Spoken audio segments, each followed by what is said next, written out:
Hello, welcome to the Honest Wargamer. I'm your host, Rob, for the Age of Sigmar Monday show, and I'm joined by my co-host, Dan. Hello, Dan, how are you? I'm great. The only good elf is a dead elf. Let's go. We're missing our long-begotten friend, Mr. Nathan Prescott. He's currently in Bali. It looks like he's doing one of two things. He's either working amidships, a Turkish cruise carrier, or he's picked up a small bar job at the local kebab restaurant. One of the two. So I'm not currently sure where he's doing. He may be back next week, he's told me. He said, exactly, I'm not coming back from Bali till the new GHB is out. And I was like, okay, good. Yeah, it was that's where he went because he could just escape it all and get lost in Bintang beers. Yeah.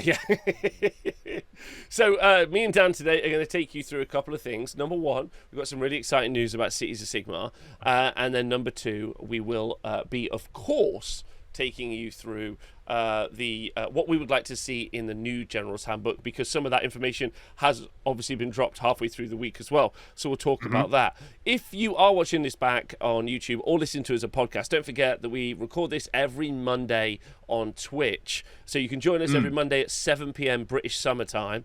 It's super worth joining us on Twitch. Really fun. We read out comments. For instance, like Bjorn Freiborg, who said, not on his elf hatred, on his common sense regarding individual points, talking about couldn't agree with Dan and how sensible Dan is. Yeah, obviously, he doesn't agree with the elf hatred because that is a spiritual state. You can't agree nor disagree with something that's correct. That's like saying the sky is blue. Exactly. And I just want to say that Twitch Terry TV has said his elf hatred is absolutely 100% bang on, though. So just putting it out there, it's not wrong. It's not wrong. Facts are facts. So, we're going through all that. I just want to catch up with Dan, because Booben in the chat has asked a good question. I think it's true. Dan, I obviously recorded my thoughts about Worlds real quick. Do you have any kind of, moments, thoughts, any, TLDRs from Worlds? Because obviously you were there. What were your takeaways from Worlds? I thought it was spectacular. It was only a little tweak because all of the videos obviously are up on T Sports Network on YouTube, so you can go back and watch that. And watching truly so many games played by some of the best players in the world, piloting what arguably were matchups of the best stock armies. And I say stock not to diminish anything, but Jaws of Mork, incredibly good. Almost every single team brought Jaws of Mork, which meant every single stream we saw Jaws of Mork twice. Helon, Shooty Castles, we saw a lot of armies multiple times, but the thing that was really interesting was seeing them done different ways. Also, seeing so many Helon armies get their heads cut off was very satisfying for me, but also seeing how players dealt with those, because obviously all of those players have practiced to deal with it. It was spectacular to watch. It was awesome. The event was incredible. For me, I loved the venue. I thought everything about it was spectacular. The players were remarkable. I truly had the best time. There's a couple of little bits and pieces that maybe I would have changed. Just things that, for me, watching it from a bird's eye view across the course of the whole event, I probably would have tweaked a little bit to get a more competitive outcome for me, watching it, to make it a bit more like a sport or an esport. However, I don't want to say anything that's going to diminish the event itself, because it was spectacular. The team were incredible. The refs, having refs was amazing. Just everything about it was spectacular. Shout out to Charlie, obviously. The funniest ref. No offense, Gareth, but you're not the funniest. Madigan, no chance, right? No offense. Charlie's the funniest ref. Madigan would just wreck you. Mads would I remember challenging her and being like, this rule. She's like 16.1.3, page 14. I'm like, gosh, you're a weapon. You're an absolute weapon. She was raised on the mean streets of Magic the Gathering and came to that event to crush people who didn't know rules. And bless her cotton socks, all I want is to get rules wrong, just to have her come to my table and very politely tell me why I'm fucking wrong. Okay, well, I'm glad you had a good time then. Good, I'm glad. I already know the answer to this, but I think it's absolutely worth asking. Did it light a fire under you a little bit more than maybe it had about Age of Sigmar specifically? Obviously, you're already a fan. I know that, but like sometimes it can be hard, especially when being maybe a little bit more removed from the game. Sometimes. Yeah, I've been definitely playing with a couple of buddies a fair bit and getting back into it, building, painting, playing. But it not only lit a fire under me for competitive war dollies, it lit a fire under me to try and improve myself, to get better. Now, I don't for a second think that I am the kind of person who should be on any of those teams. You know, like the old saying, those who can't do teach, and then those who can't teach co-commentate. That's probably my position. Oh, bless you. But like watching that, I was like, man, like honestly, it was Beasts of Chaos. I've got them right here. Now, obviously, I'm not actually going to do Bulgor minis because the Bulgor minis, bless them, they look like Lumpy Space Princess. They're LSP. They've just like, you look. I was showing a buddy them who is a 3D sculptor, and he was like, they're just lumps. And I was like, yeah. And it was interesting chatting to him because he's like, his house is full of like fucking taxidermy chicken feet and everything like that. And I'm like, why is all this around? And he's like, well, when you sculpt something, you need to understand the mechanics and the anatomy of it. And when I showed him the Bulgors, he's like, it's like whoever sculpted these had never looked at the anatomy of humans, bulls, got like anything, and was just like, lumps. Put lumps everywhere. And you're like, how would you like their arms to bend? Uncomfortably so. Have you seen the like power lifters? I use that word very loosely. Who inject oil into their body. Yeah. Have you seen the people I mean? Yeah, I do, and I'm really hoping you're not about to pull up a photo of it. But like, they're just weird. Bless them, they're just weird. So anyway, but like, after watching so for the podcast listeners at home, I am describing what can only be described as a human Bulgor. It's like, it's pure raw muscle. Yeah, that is so lumpy. That is the human equivalent of so lumpy. Some people don't know that people inject synthetic oil into their muscles to make them look bigger. Synthol cows. So I don't know if people aren't keeping. It's called synthol. Thank you, chat. I didn't know people didn't know about this. So that's what Bulgors look like. Yeah. Anyway, so I, inspired by Worlds and by watching some incredible players like Milladin, I was really inspired to do Beasts of Chaos, because watching it, I was like, if I practice with this army, I'm going to become a better player, because it is a really tough army to play.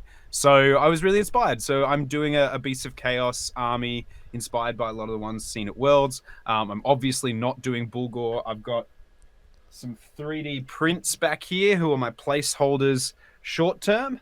That's them there. Cool. Little That's beastie, awesome. half beastie stompy dudes, which is spectacular. I think they're from Beasteria minis. They are. And meanwhile, I'm converting up some Ogroids with a bunch of some of those Ogroid Therodons, because I'm like, sweet, these look rad. I like them. So I'm converting them up with a bunch of smashed up Stormcast bits, because for some reason the old insult that had been floating over my head for like 3 years that had gone away, of people calling me Liberator Dan, came back while we were at fucking Worlds. So I got a bunch of Liberators. I'm smashing them up and covering Bulgors in them. I forgot about that. Me too. I'd forgotten about that, and that's why I couldn't support Team Belgium. Okay. Because one of their team members was responsible for photoshopping my head onto Liberators back in the day. Right. So let's get to the news, shall we? News section for everyone in the chat. By the way, Dan, very much like you, I probably should actually update Age Sigmar, my hobby, because this is a classic old school broadcast. This is how you do it. My hobby. I also have been painting up my Beast of Chaos army. I have an event this weekend. I think I reckon I'm like halfway through the army. Obviously I slap chopped it, so I was about to say it's a slap chop, right? Yeah, I've enjoyed that process. Gorgeous. Yep. It's been really fun. So looking forward to see how those minis end up. and I've got an event this weekend, but it's only 1,000 points. We're playing mixed doubles this weekend at the venue, hoping the GHB leaks this weekend, and then we can do like mixed 1,000 points GHB that's been out for 3 days. But Great. we don't know. But for new, so yeah, I've been doing that, and then GHB wise, it should be out on the 30th. So I expect leaks over the next couple of days. So next few days. I saw a great tweet that was like really disappointed with the quality of the leaks this time, because it's only a couple of weeks away, and yet we haven't seen it fully leaked yet. Yeah, and I assume that means the Beast of Chaos army is ruined in the new GHB, so we'll see. We shall see. Right, okay, so let's just jump into the news, because there's been some pretty significant news, which I think... let's go. Which is really, really exciting. So we've got the Cities of Sigmar. We've got a new mini for the Cities of Sigmar revealed.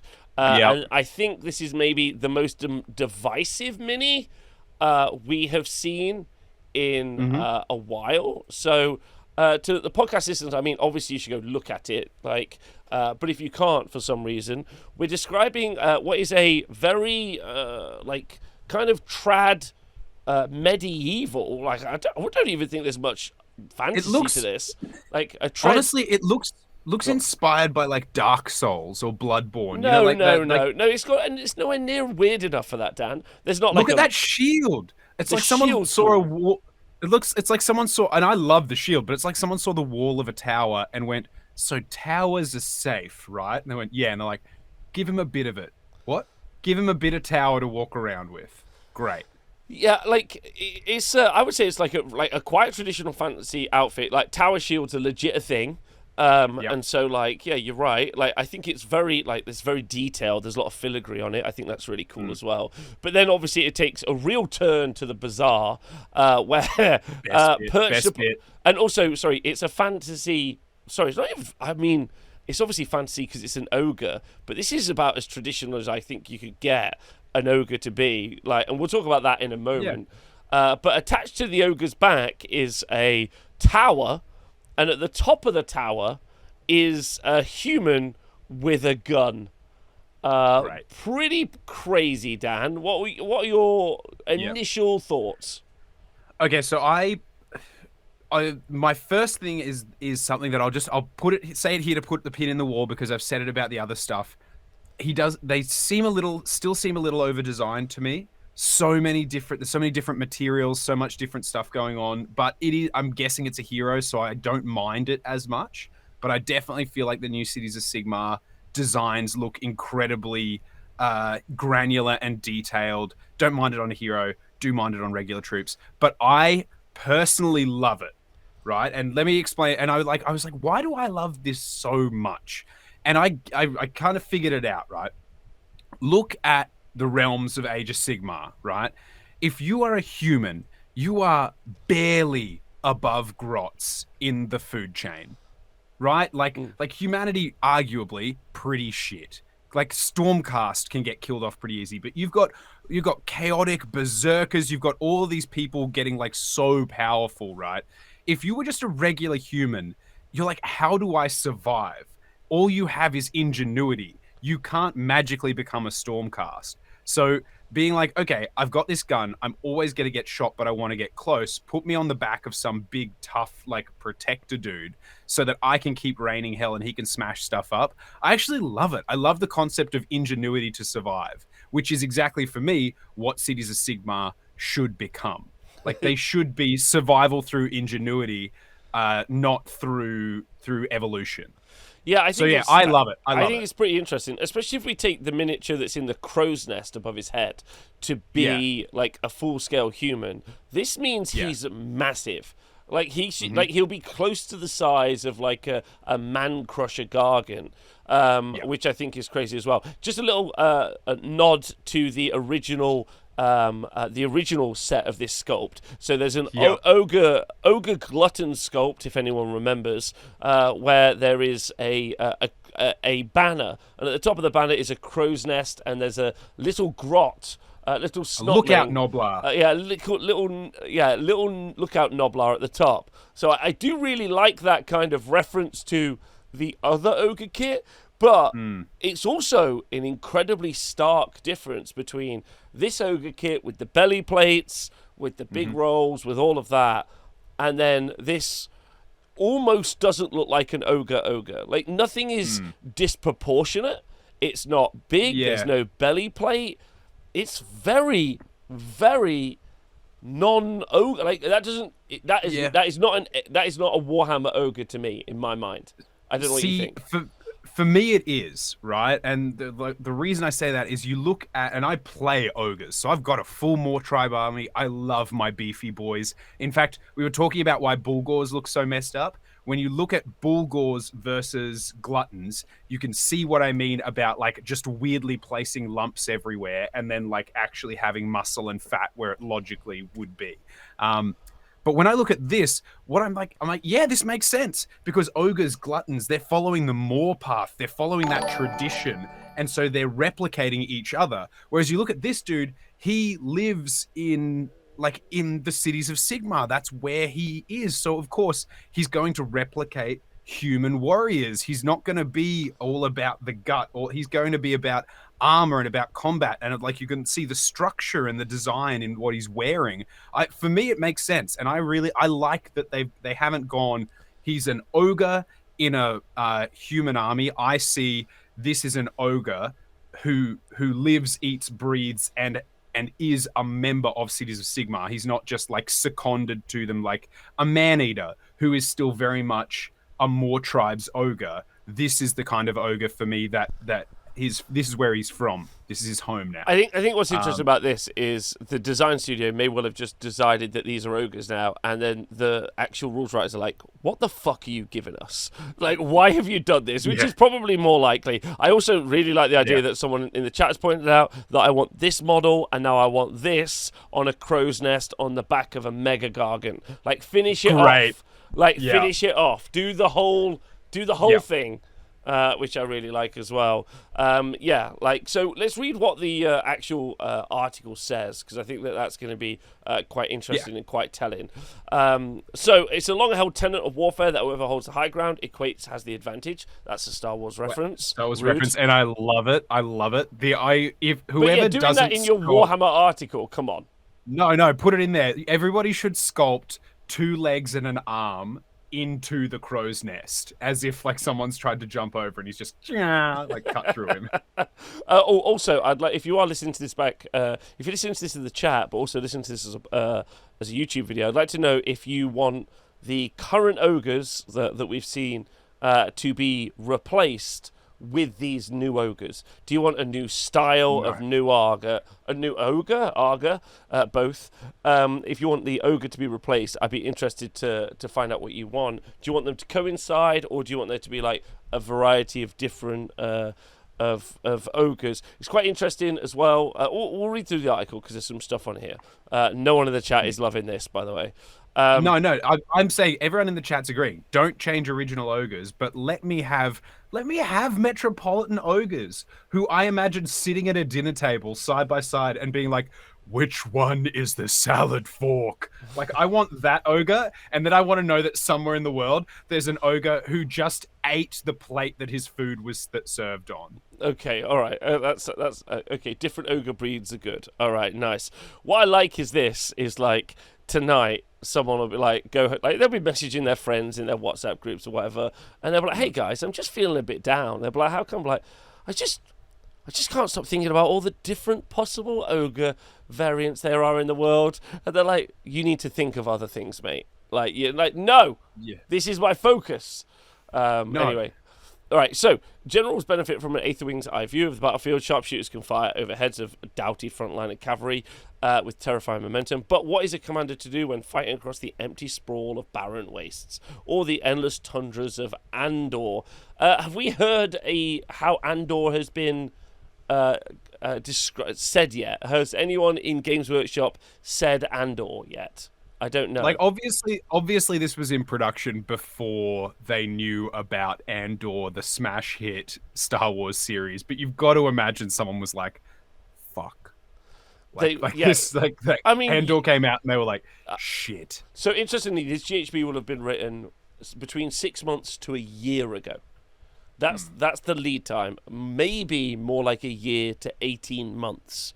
So that's how far. Yeah. So that's quite interesting. So we don't know yet if anyone has said how And Andor is said. Tor. And Maybe the Tor. D's. Maybe the D's silent. And Tor. Okay. Yeah. Without even a minor outcrop. Yeah. Beyond in the chat just being like, someone was like, fuck, put a T in there. And they just like slid a T in. Yeah. Okay, so without even a minor outcrop stand atop a suitably heroic manner, this isn't a problem with City Sigmar. They just bring a high ground with them. The inspired combination of keen-eyed gunner and hulking ogre and elevated firing platform was first pioneered in the Greywater Fastness, one of the cities, baby. Cities of Sigmar, where the sprawling swamps of Ghoulmere were heavily artillery nearly impossible to deploy. Now a Fusel Major on Ogre Warhulk stands at each corner of every Castlite formation, serving multiple roles, lookout sniper, and formidable flank defense. Now, Dan, have you read the profile on an Ogre Tyrant? Yes. It's pretty mid. Like it's it's fine, but it's like I'm not scared. Like it's not Sigvald. I used to run 2, and 2 of them together often could, like, sometimes they swung big, don't get me wrong, sometimes they swung big, but largely they didn't. Yeah. Largely, like, Ogre Tyrants, for being the biggest and the what should have been the biggest, toughest, strongest GV in the game, really didn't come out like feeling like they were the champions of this last edition. They should have. They absolutely should have been, but they weren't. Yeah, well, like, they're really not that powerful. So, like, I'm not overly impressed. It's almost like, he's an ogre. And I'm like, okay, have you read an ogre's profile? Like, it's fine. If it's a glutton profile, kind of okay. If it's like I assume it's going to be a good armor save because he has that massive shield, but I've been fooled before, so I don't really know. So, like, I'm not overly impressed by this combination. They're like, right, okay, there's a dude in a tower with a gun. Yeah, you're like, one, cool. Yeah. And then there's one ogre. And I'm like, I think it's a great mini. And I've said this before about Age of Sigmar art, and I consider the minis to be art, is that they are going in bold directions, also self-referential like directions as well. It's cute that there's that original ogre sculpt that they're obviously referencing with the design. I think that's really fantastic. You love to see it. I think that's super cool. But, like, I already can feel like it's going to be absolutely mega garbage as a unit, which is kind of... I don't know. Like what happens if this guy get punched? The guy's falling out the nest easy. Nah, he's ready. He's used to it. I only have one small issue with the design of this model, and it's not going to be the thing that everybody else has a problem with. But see at the front there's a lantern attached to his firing platform. Yep, good, yeah. And we've established that he's a sniper. Yeah. Now, what sniper is like, quickly draw attention to me up here. Also, I would like to be front lit. I would like to be front lit. And you're like, but won't that make it really hard to aim, and won't that make it really easy for people to avoid you? Yes, but how will people know that it was me that shot them? Light me well, boys. Like, that's the only issue I have, is that surely, I totally get it. It's for dramatic effect. And that's that is the thing when I look at this, I'm like, yes, what kind of a sniper hangs a lantern right in front of him? The elves do it. I know the freaking elves do it, but that's why you don't see those stupid ballista in any lists, because they're dumb. But I really do love this model, and I think something that I adore about Age of Sigmar is this vibe. Like the thing that I love about Age of Sigmar and the design space it occupies is it left Tolkien and traditional fantasy behind to be like, let's create the realms. Like, anyone that has a problem with this, I'd be like, there is a large god skeleton with a massive hat that's about a third the size of him, with 9 magical books floating around him that casts a bunch of spells. And your problem is a dude riding on the... Like, you as a human, right now, Rob, everyone in the chat, if you existed in the mortal realms and you were like, I am a squishy person that has no right ever being in combat, compared to like Stormcast or Chosen or Varangard, don't you for a second pretend that you wouldn't be like, please give me a safe little nest on top of the back of something big, meaty, and tough. Please put me there, because that is where I would like to be. Like, for sure, that's where you're going to be. You're not going to be like, yeah, put me on the front line. I want to stand there and get charged by a bunch of iron guts. Yeah, it's a very safe platform, definitely for a gunner. Right, let's read through the bit, and we're definitely not trying to poo-poo it. Like, I want you to know, I think as an art piece, it's really fantastic. I love it. From an army perspective, you're like, do I want that? Anyway, the inspired combination of Keen-Eye Gunner and a Hulking Ogre and elevated firing platform was first pioneered by Grave. We've talked about that already. Second generation city ogres are known for their remarkable ability to keep their stomachs under control for hours at a time, but nevertheless make for unpredictable steeds. How would you, like a tiny boss who clambers up on your shoulders to bark orders down at you, longer-lasting Warhawk pairings tend to rely on bond beyond that of ranking commands such as life debt or a lost bet. So there's quite a bit to break down there, which I think is great, specifically second-generation city ogres. So ogres maybe settled, like there's two ways this goes. There's either ogres settled in a city and they procreated amongst themselves, or as I've been told many times by my girlfriend, people like dad bods. Yeah? Because otherwise it gets really weird. Well, I mean, can we pretend that the mortal realms don't have size queens and size kings? What do you mean? As in, they would see an ogre and be like, "Oh, if he's packing that much meat up top." And I'm not going to pretend for a second that someone was like, "What do you want? Big women." They were like, "There we go. Send that ogre, that beautiful ogre man-eatress with her rolling pin." And for sure, right now there are people in the chat where if you were like, "What is it? That's It's not very fair 9 foot tall. It's a 9 foot tall dad bod. Do you want that?" You'd be like, "Yeah, I want to break me off a piece of that chocolate. Like, get me in there." Or we're not being fair, and maybe there's a bunch of ogre muscle mummies which have really like changed the shape. Either way, hell yeah. Second generation city ogres known for their remarkable ability to keep their stomachs under control, which is maybe why we don't see the belly plate. Those without such a relationship must escort to cruder means, pairing simple commands with tasty strips of meat dropped from above. A suitably motivated ogre will most likely tolerate the irritating burden and instead focus on happily pulverizing anything that looks at them funny with their War Hulk mace. 3 attacks, 3 3s, Ren 1, damage 2, most likely. Love it. Right, okay, so we've got fortified position. This is a special rule that we've got for these guys, right? Yep. Which is pretty interesting because don't forget they've described that they're good in melee. Okay, so at the start of the battle, this unit is in a fortified position, so it starts that way. In addition, at the end of your movement phase, if this unit remains stationary or not set up in that phase, so no teleports, it can establish a fortified position. Once this unit is in a fortified position, it remains so until it moves or is removed from the battlefield. While this unit is in a fortified position, you can ignore negative modifiers to save rolls for attacks made with missile weapons that target it. Okay. So this is, don't forget, this is just ignore modifiers for missile weapons, not melee weapons. So that kind of makes it a bit weird because he definitely, I guess, I don't know. Like, it depends if he's fast. If he's fast, he can run around the battlefield. Well, ogres are movement 6 and then get +2 movement when they're hungry. So I'm guessing he's only probably going to be a 6. Yeah, well, he can keep that hunger under control, which is nice. But I guess he probably could still get the eaten rule, which is fun. And from atop his mobile watchtower, a Fusil Major can unleash crack shots with little distraction, eliminating key enemy units and forcing whole fronts to collapse without command. What does that mean? The fortified position... assume that just means he's going to have like a sniper special rule where he can always pick out characters. Yeah.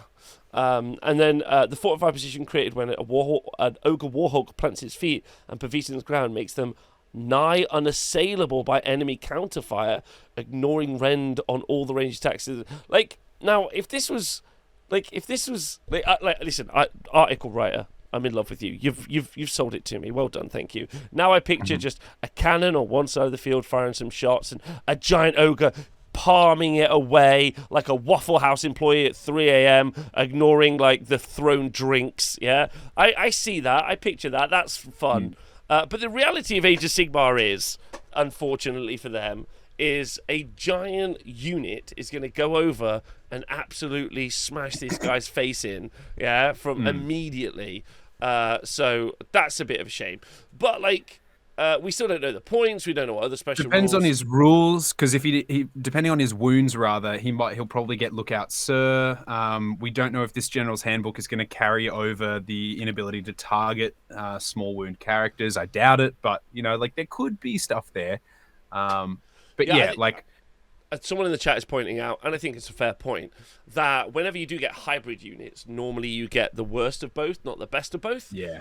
Which I think is interesting. There aren't loads of hybrid units which are mega effective in all of the ways, or their points value goes very high very quickly, which I think is interesting. But I do love, and Dan, I'm with you, I do absolutely love where they've gone with this, because while I'm not sure about it, and I've said this before, I said this in the what is Age of Sigmar video, for a long time now, the art department or the miniatures team and the art department to a degree and the narrative writers have challenged my concept of what a fantasy war game can be.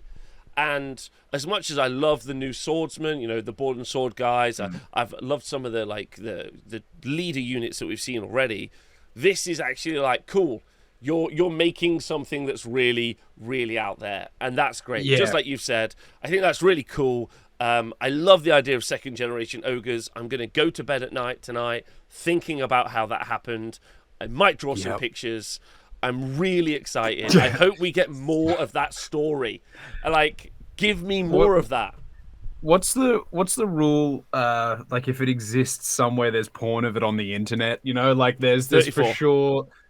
Yeah, that's the one. Rule 34. That for sure. That's out there somewhere. But yeah, I personally love it because of the design space. Looking at this, I'm like, hell yeah! Cities of Sigmar aren't just going to be Empire repurposed into Age of Sigmar. They very, very clearly have their own space, and I adore that. I love the design. Give me more of this ridiculousness, because the thing is, you can tone down things that go too far, right? If it's too much, too big, too fast, you can bring it back. But it's really hard to tone up if it doesn't go far enough. So I would be saying to them, because you look at Slaves to Darkness, and when I say Slaves to Darkness are safe, I don't mean that to diminish those sculpts. They're beautiful, they're spectacular. But of course, they're Chaos Warriors in armor. There's only so much you can do there to revolutionize that at this point in time. Whereas I see this and I'm just like, hell yeah, give me that. That's this high fantasy, weird as hell stuff. In the same way that when we saw KO, I was like, these sky cities must be wild, and I wish I could see them. Yeah, I think it's going to be really interesting. And as pointed out, getting an ogre in the city's range means maybe we'll see elves, dwarfs, other races in there as well. I like the idea of second-generation orcs being in there, even second-generation goblins. I've said this 1,000 times, and this will be my clarion call, and anyone who disagrees with this statement is absolutely wrong. Cities of Sigmar should be the poster children for Age of Sigmar. Every single time I'm going to say this, this is where they can just release any unit any time, and they're releasing it into that ever-expanding milieu of cities, characters, and personalities. Everything else has always been too disenfranchised, right? And that would be great. So I'd love to see it. Let's make it happen.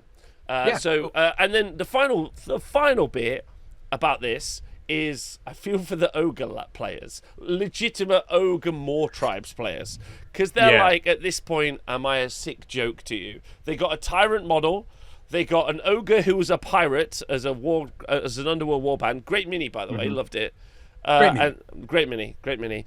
And then they have got the tyrant, and then they got the Bloodtooth Hunter. Yeah, the Blood Pelt Hunter. Was the Blood Pelt Hunter, who was clearly supposed to replace the sculpt for the Icebrow Hunter, and then they were like, but if we do that, we haven't added anything. So they're like, okay, so make his rules almost identical and just give them another one. You're like, that same thing. Same thing. Okay. Except one of them, one of them is sneakier and one of them has dogs. And you're like, that's bad.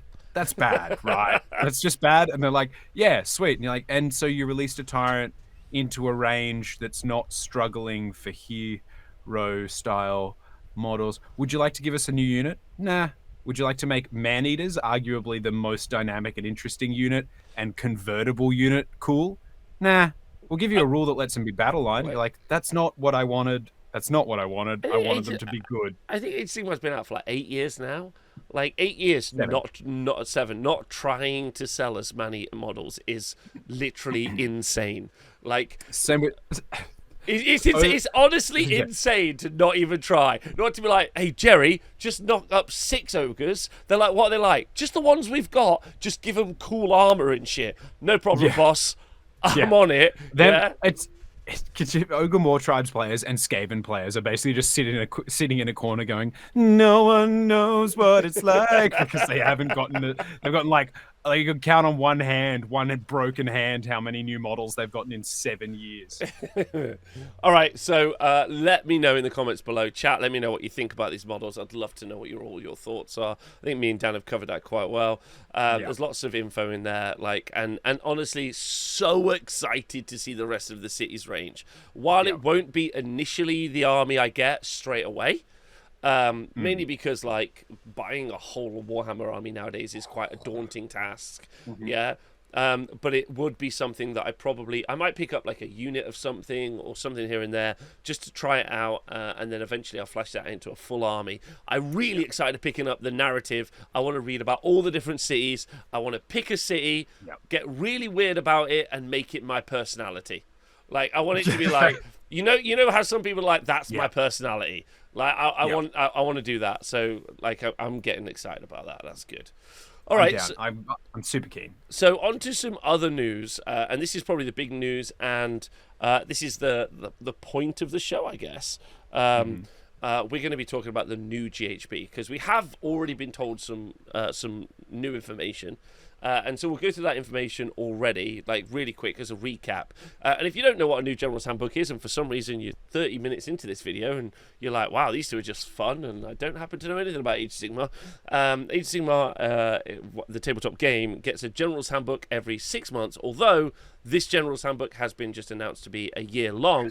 That year-long GHB will take us straight into 4th edition Age of Sigmar, which is going to be Skaven versus Stormcast.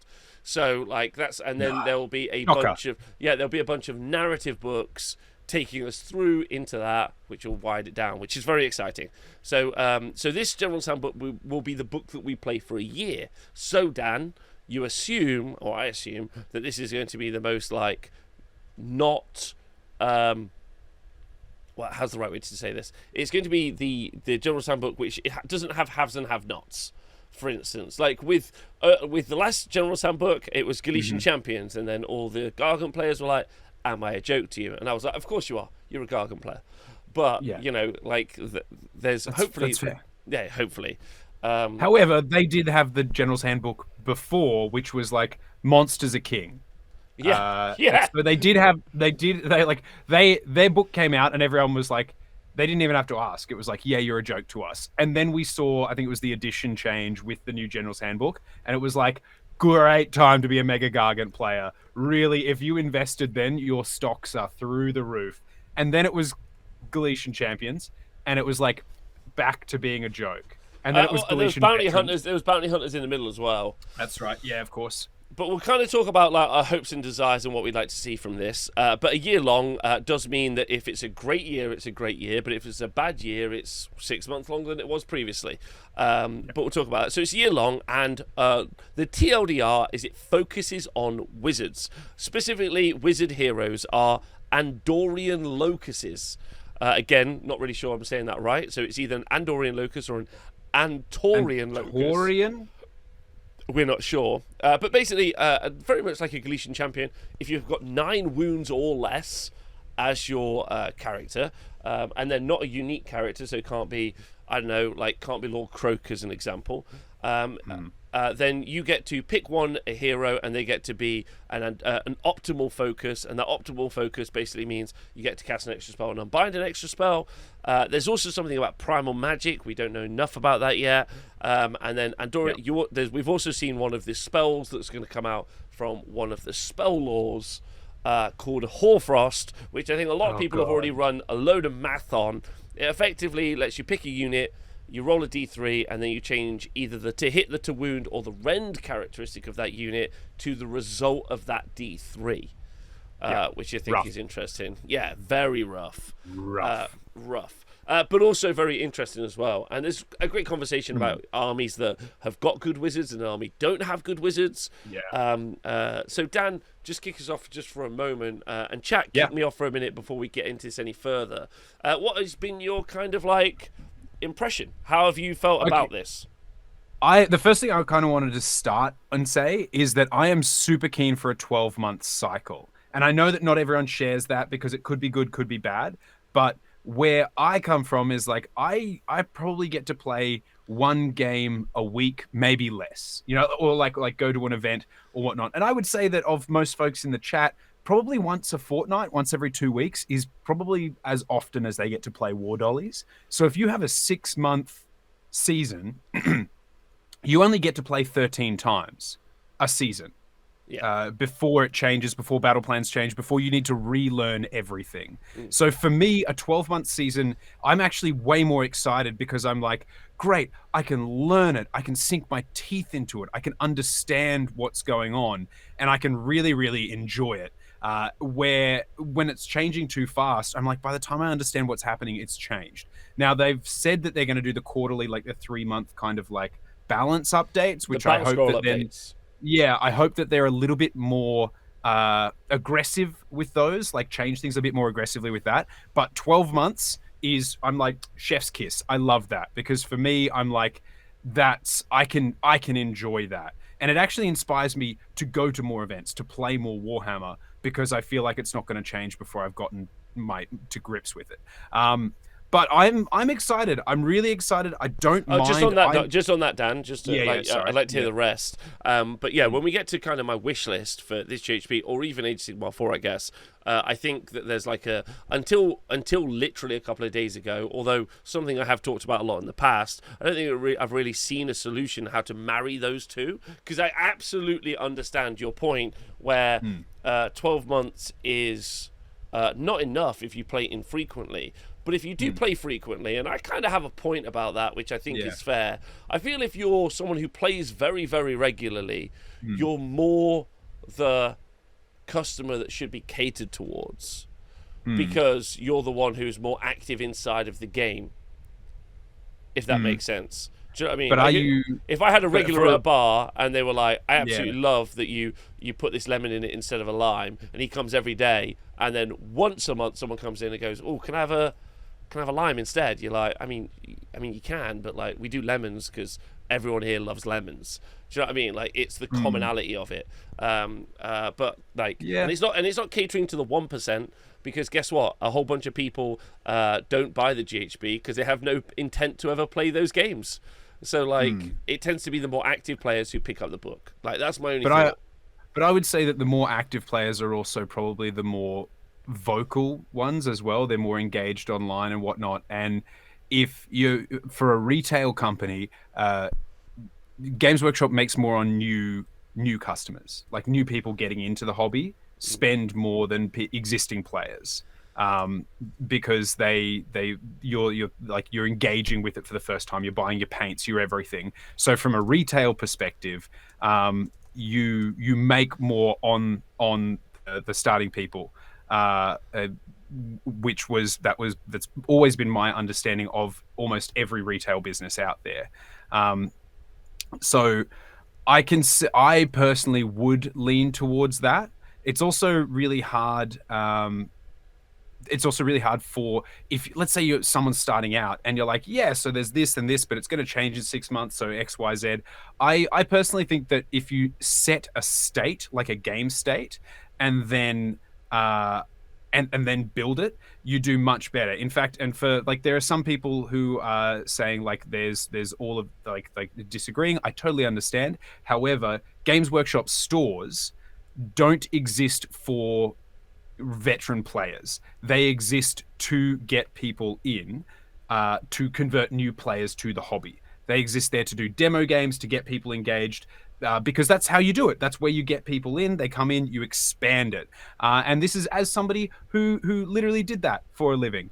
I think the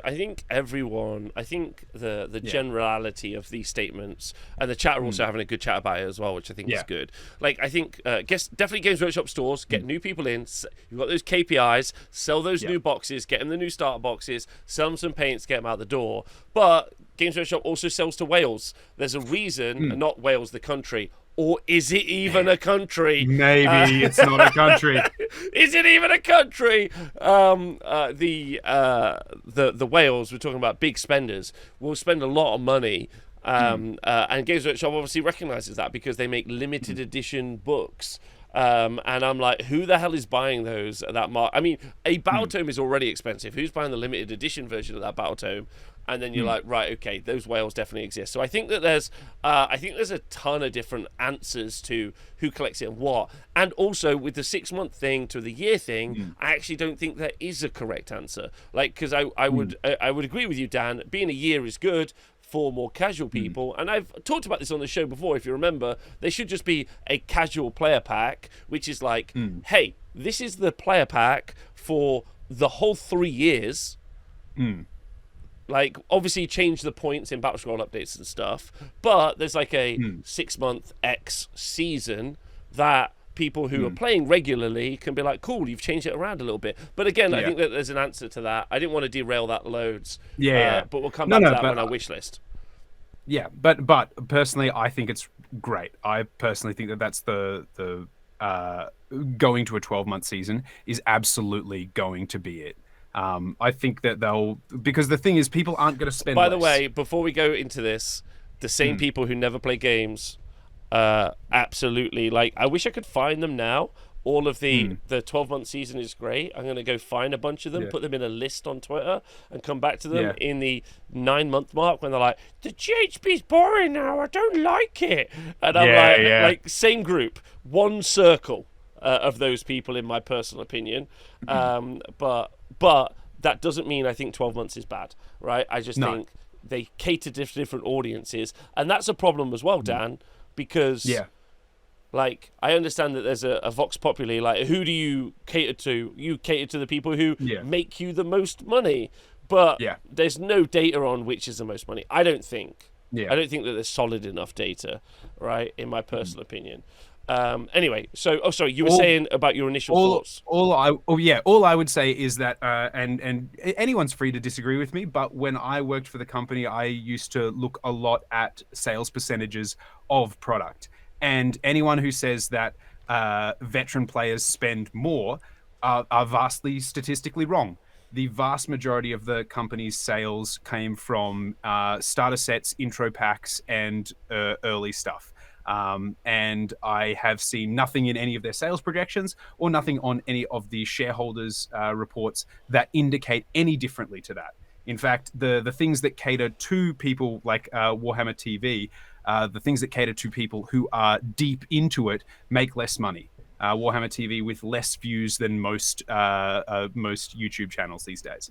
So I'm just putting it out there that I understand that people may disagree with me. My understanding of it comes from looking at solid sales data that I have had and still have occasionally access to. People are very well within their rights to disagree with me, but for me, that's where I'm like, 12 months is bang on because it offers flexibility inside of it. Okay, well, I think I would love some lively discussion in the chat and also in the comments, because it's still something we come back to. But the other thing is the Wizards. That's kind of an interesting one. We've seen the pro Wizard side of it so far. Wizards maybe get extra casts, maybe they'll get pluses to cast. We haven't, as of yet, seen the counter opposite. Every time we've seen a positive, obviously, Monsters had Monster Hunter factions. Galician Veterans had Bounty Hunters.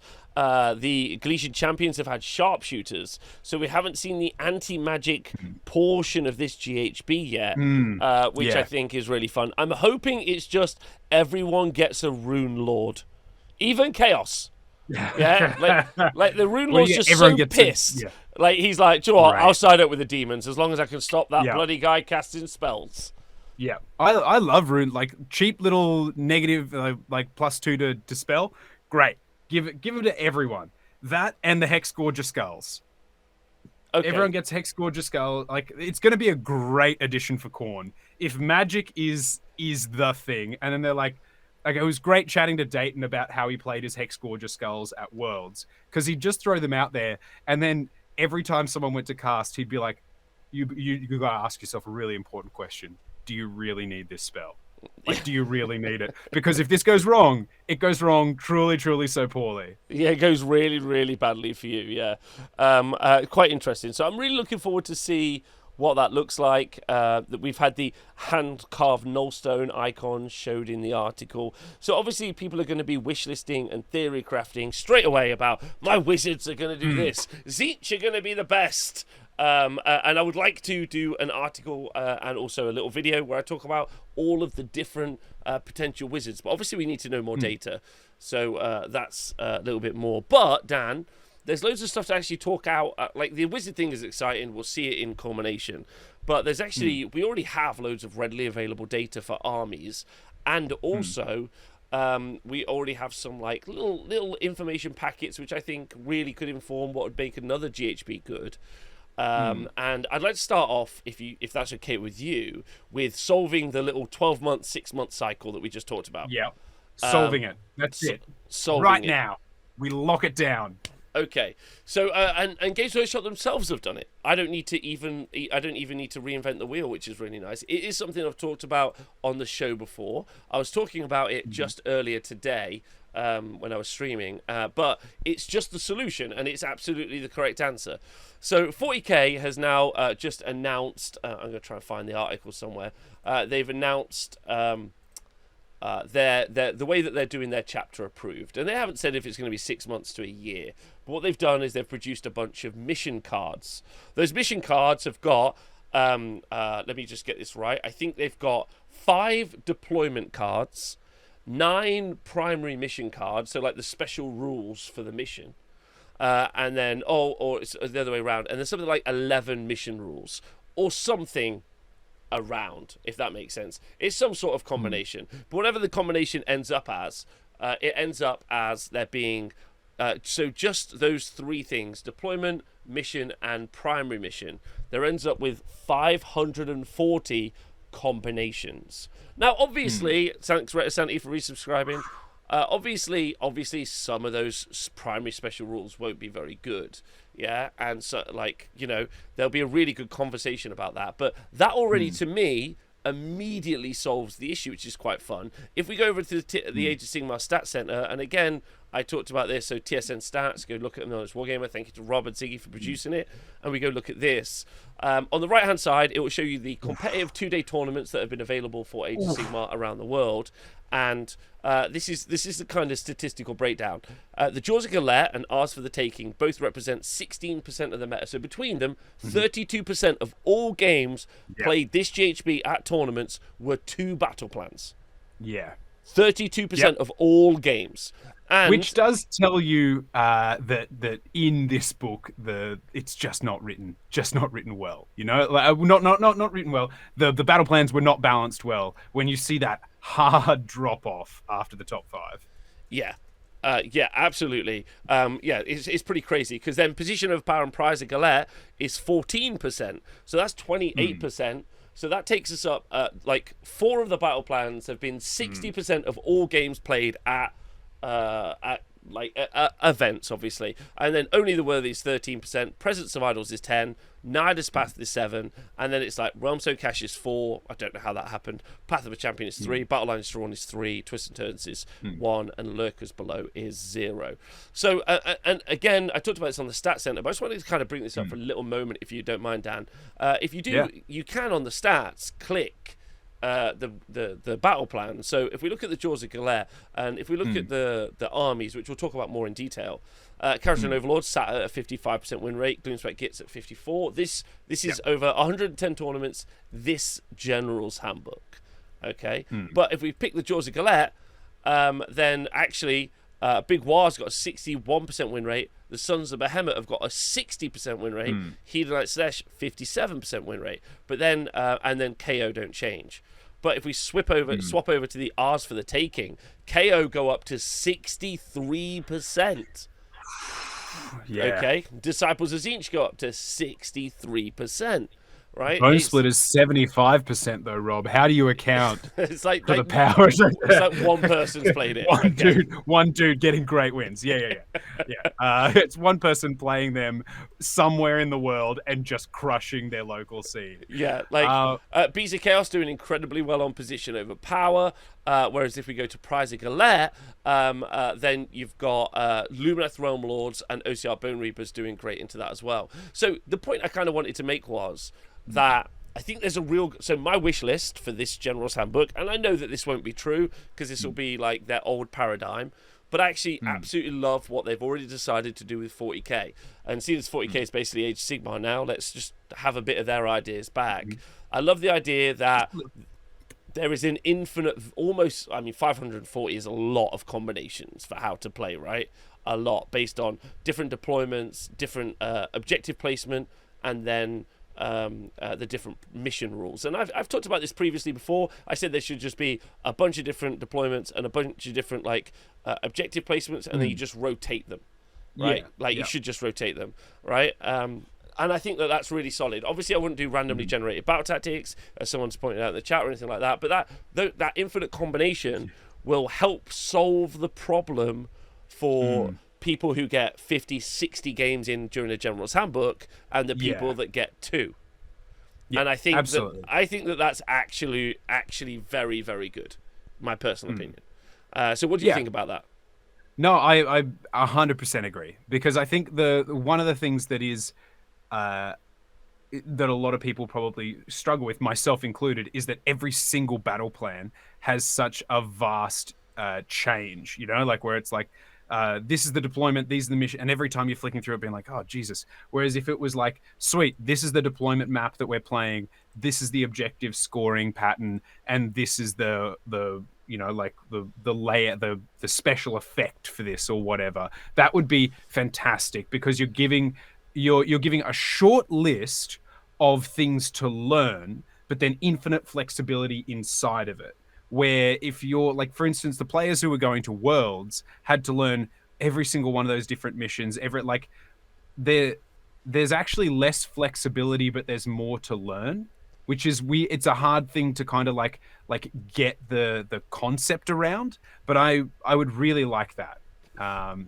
Yeah, and also we can't forget, Dan, that over that year-long period, which I'm also excited about as well, over that year-long period, we're going to get all of the Dawnbringer books and the kind of the Dawnbringer books, and also we'll get those battle scroll updates. And while the battle scroll updates have been fairly nominal over the past, ever since their inception, and haven't really pushed the needle anyway. I mean, yeah, sure, they changed.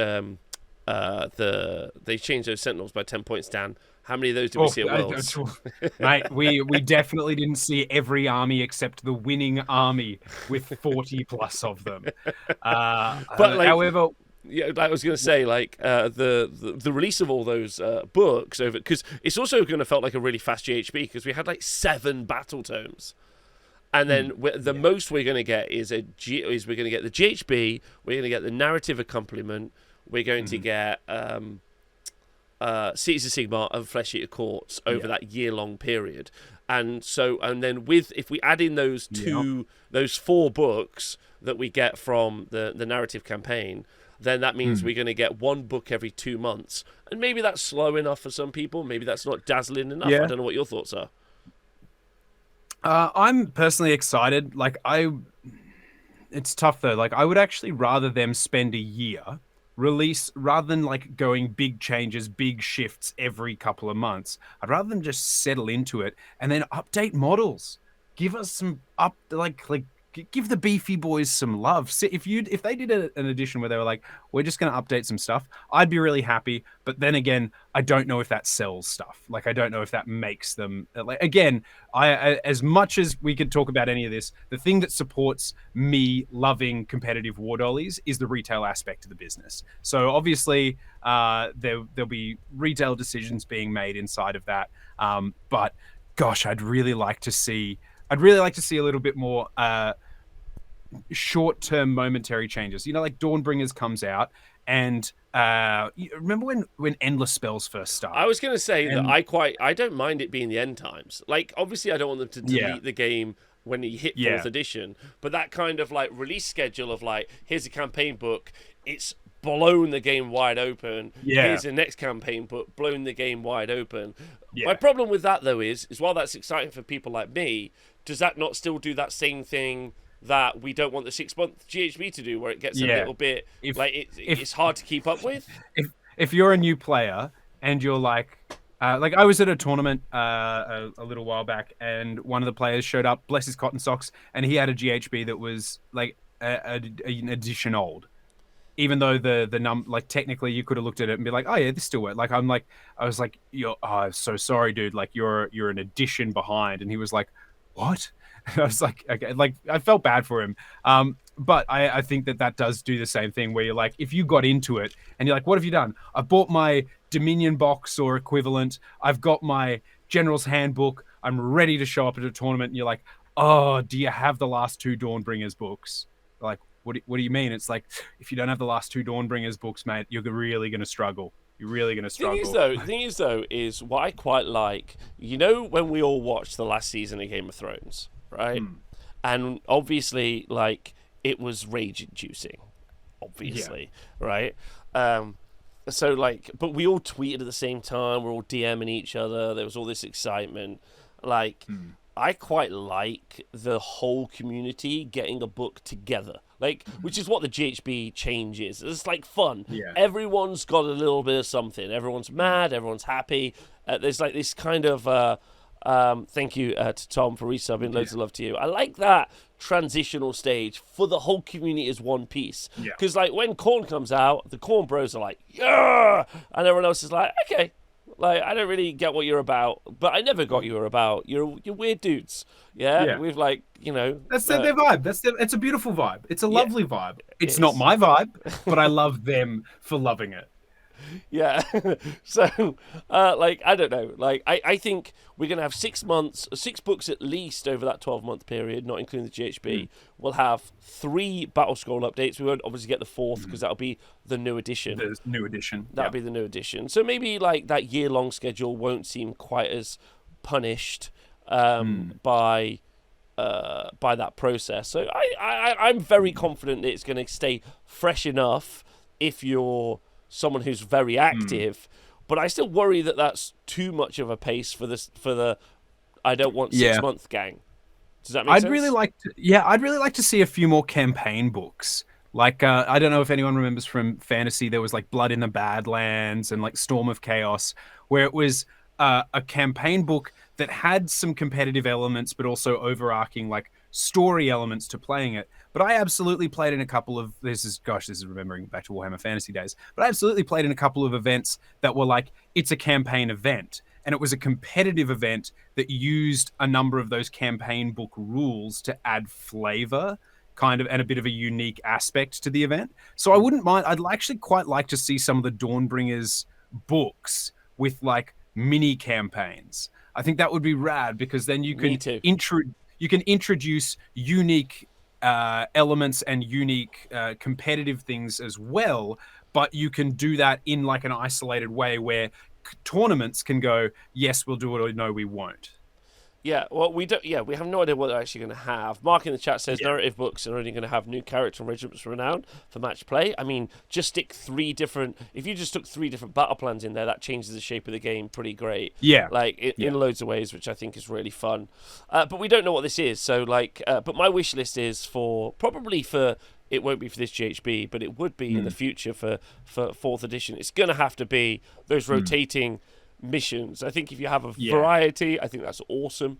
And I love that. I think that's really fun as well. I do like that we're on this narrative as well. I do like as a community that we know that we were in like the Badlands and then we were all in the caves last. And now we've just left the caves and we're on the snowy peaks. Now it's icy and cold. Yeah. Like that's actually legit really cool that we're doing that together as a group. And I think that's really fun. So I like that. Yeah. All right. So should we talk about what we would like to see for the different factions? Absolutely. And I mean, now Rob, do you have the data for this? I do. Yeah, well, I mean, do you have the data to be able? Because if we go through the factions, obviously, so we were actually chatting before the show about how many people have put out there with their GHB wish list, being like, "I'd really like to see this happen," but not all of them have hundreds of events and thousands of games worth of data to draw their opinions on. Me personally, I'd just like to not see Jaws of Mork everywhere, but that's a personal thing because I've gone from loving squigs to, you know, like that whole you either love or hate the thing you stare at every day. I'm done staring at squigs. I've looked into their beady little eyes and I've moved on with my life. So we're going to go through all the factions. Dad's going to quiz me through all the factions. Yeah. Are you going to ask me like we should probably set up ourselves as we should, as we were taught in school. We should sort out what we want to be a goal, because if we do look at, over the past 6 months at the GHB, Kharadron Overlords have got maxed out at a 55% win rate, and there is only 6 factions, below 45% win rate. An arbitrary number I made up like 5 years ago, and now that's apparently fine. And the game is very healthy. Looking at that, yes. Gloomspite Gitz are at 54% win rate, Tzeentch are at 54%. Like, if you do choose different battle plans, or if you delve into it a bit deeper, some of these armies have got lists that are more effective. We don't have some of the most recent data, like Soulblight Gravelords and Ossiarch Bonereapers are doing very well, as are Khorne, as are Khorne in different builds. But I guess what we're asking is, from a new GHB, what do we want to achieve for each faction? Sorry, for a battle scroll update, because that's what we're really talking about. And for me, I think the win rates are kind of okay in many ways, much better than they've been ever in the past. They can improve always. I would like to see internal balance updates. Like, that's the thing that they should be very aggressively conscious of. So that's I think what the good metric that we'll be talking about as we go through these armies. I would like to see the armies. Yeah, sorry. Let's go on after you. Yeah. I was going to say, for me, it's the same. It's internal balance that I find more interesting than anything, because I don't think you're ever going to find perfect balance and perfect parity between armies. In fact, it would be a very boring game if you did.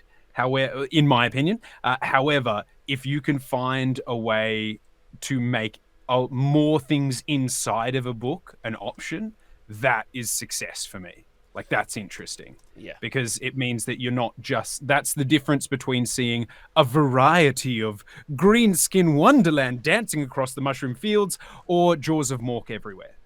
We are getting a yearly GHB. So Dan, take me through it, and I'll try and answer. Sorry, a top line, some core changes I would see to the game from a balance perspective is I would keep Galician veterans, which we already know they're not doing.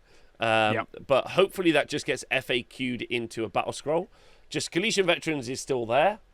Keep Galician veterans, but take out sharpshooters? No, I mean, I don't care. No, sorry. Galician veterans, the battalion, which lets you fight in two ranks. So keep that in.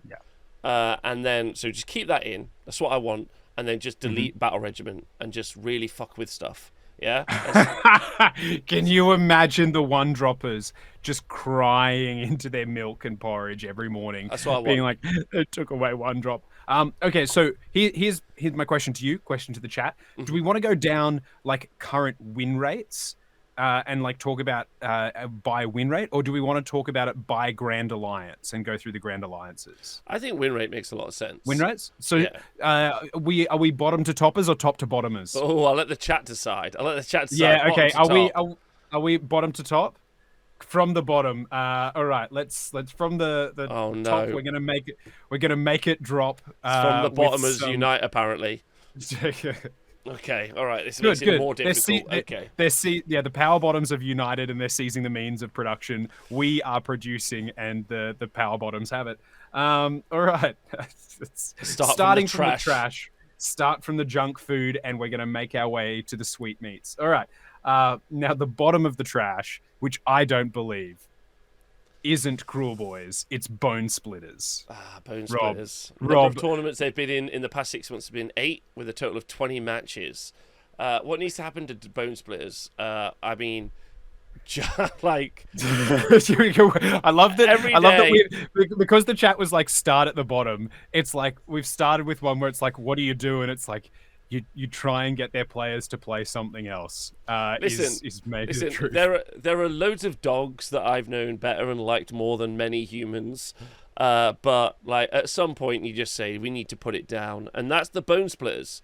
That's where we're at. Like Games Workshop clearly don't want you to play them. Like they're pissed that you ever tried to play them. But then Bone Splitters is really, because we're also going to talk about Kruleboyz as well. And Bone Splitters and Kruleboyz along with Ironjawz are kind of in a weird race to the bottom because you can always create big war out of them. Like, and so I just think just write a book for each one is the correct answer. Like, I don't want, and I will say this to a lot of the armies that aren't great, I don't want like some point change. I just want a rewrite and a better book. Like, I think Bone Splitters is the right answer for that. They just nerfed it to oblivion, and they just don't care where it's at. Like, I mean, it's very difficult for me to care when the company who make the thing don't care. Like, so I'm like, okay. I mean, the only thing I don't want to lose from Bone Splitters is the big stick. Like, just keep the big stick and drop the rest. Because I love the concept of guys that's like, what do? We hold a big pointy stick and then we just run at the enemy, and when we die, we throw it at them. Keep that, lose the rest of the army. Yeah, keep the big stabbers. So yeah, unfortunately for Bone Splitters, they need a book rewrite from the ground up, in my opinion, because they've lost their identity, and it's honestly also insane. The most insane Games Workshop thing I've ever done is they deleted the old world. They then licensed out to Total War, to the biggest game franchise ever, and then only at the end of that game franchise's life were they like, now we'll bring back the old world. That's the most insane thing they've done. But coming close is creating a narrative that we're in the realm of beasts hunting monsters, and the faction that literally does that, like that's their whole thing. They were like, fuck you. So it's like, well, it's not just their whole thing, it's their name. Like Bone Splitters, their whole identity is they split the bones of monsters. And this is the monster generation. Yeah, and it's like, and they suck at it. Also, can we talk about, like, not to get too in the weeds on this, because we got a lot to get through, but can we talk about that we were in the realm of Gur, and sure, we got an incarnate, and I'm sure we're going to get another incarnate, but we didn't get, it was really the addition of us all getting a foot hero for each army, and that's so weird. Because I was like, why did we get a monster for each army? Like, what was your plan? Well, like, what happened? You know what I would have... If do you want a license to print money, Games Workshop? Here's an idea for you. I'm going to throw at you. If you had released a generic monster multi-kit, right? Like that any army, and it's like pick and put and make your own, and then it's got kind of unified rules, but every army gets this monster. And then make a battle plan where everyone gets it for free. License to print money.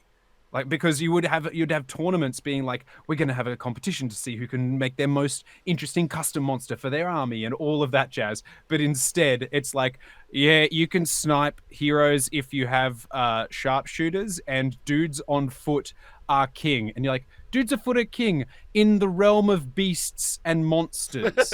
There's a city on the back of a gigantic worm.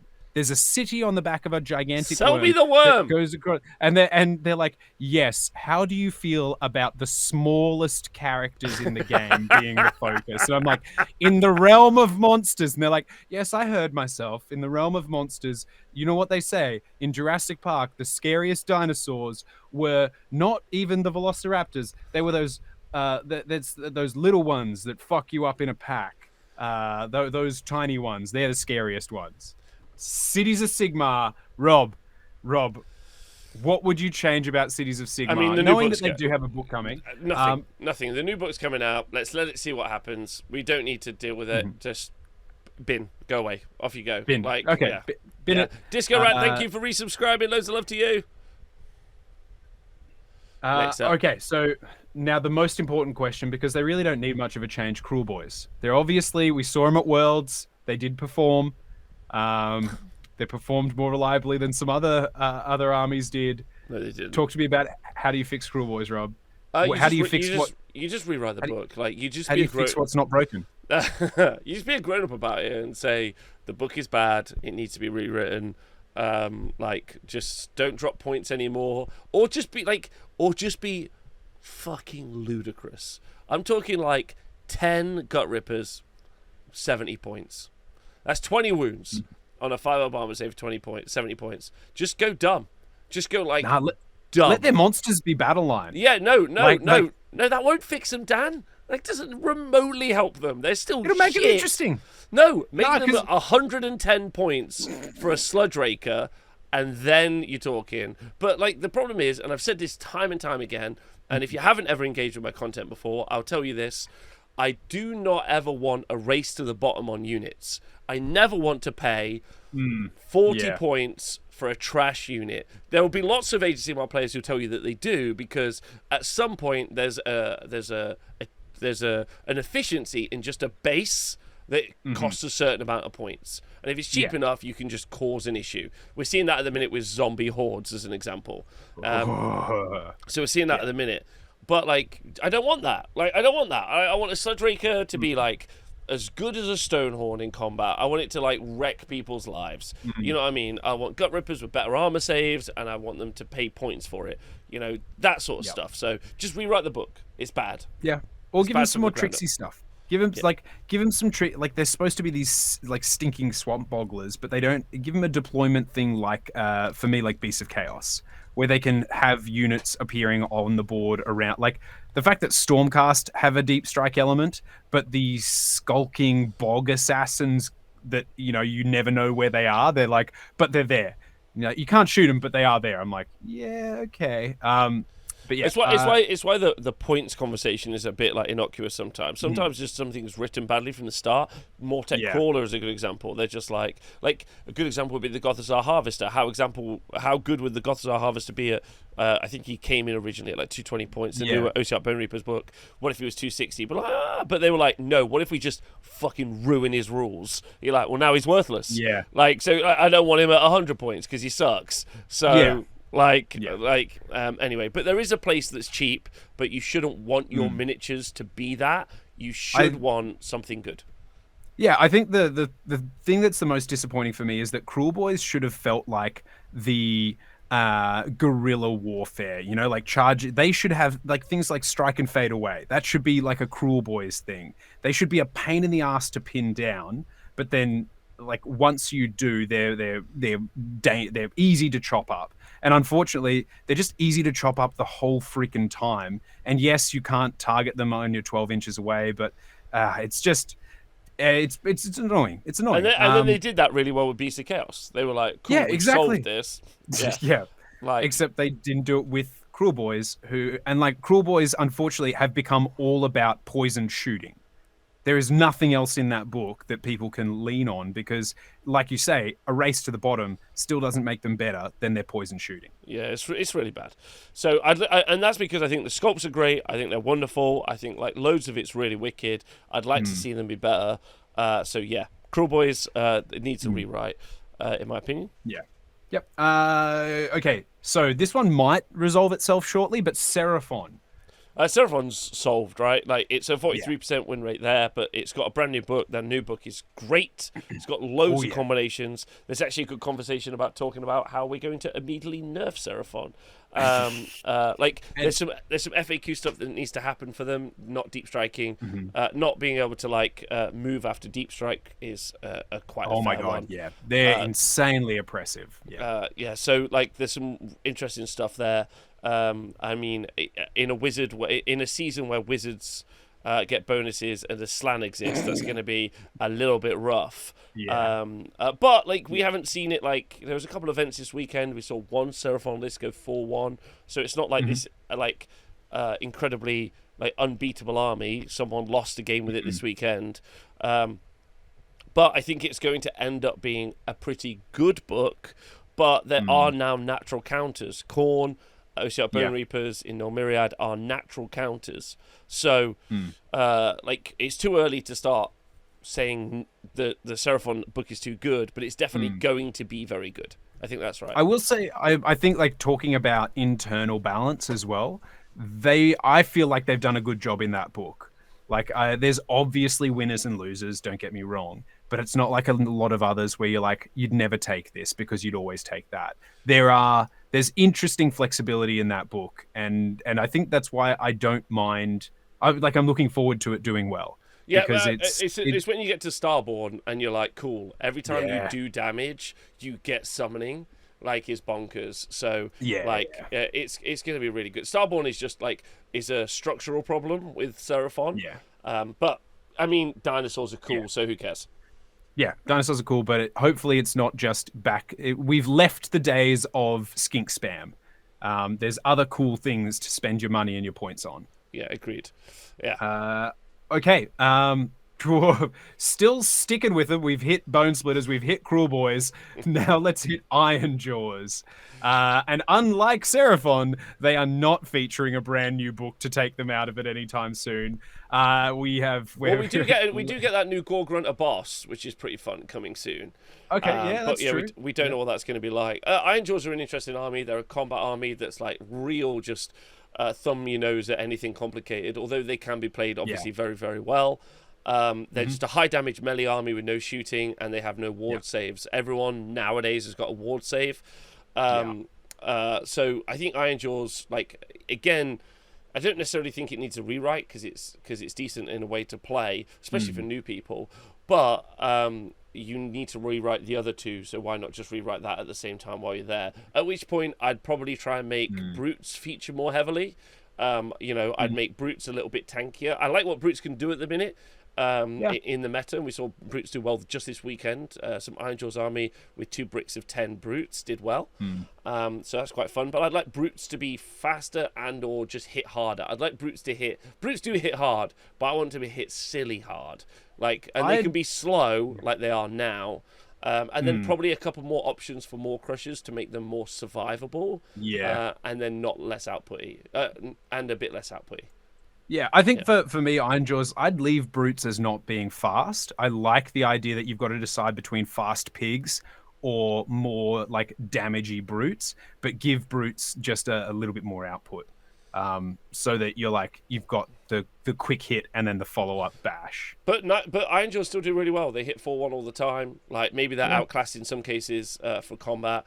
But they're fast, they can do damage, and they can really mess you up. So, I don't think Ironjawz needs a rewrite, and I think the win rate's fine. If you wanted to, you could just drop points on brutes quite aggressively, so that they were very cheap, and so that they can argue. Because the problem is with that book is you move a unit 8 inches or you can move a unit 18 inches, and you're choosing 18 inches every time. Every time. So you just need to have it so that the unit that moves slower is hittier, or is just a lot cheaper, so that there's a lot of brutes. I quite like the idea of being like horde brutes. That's quite fun.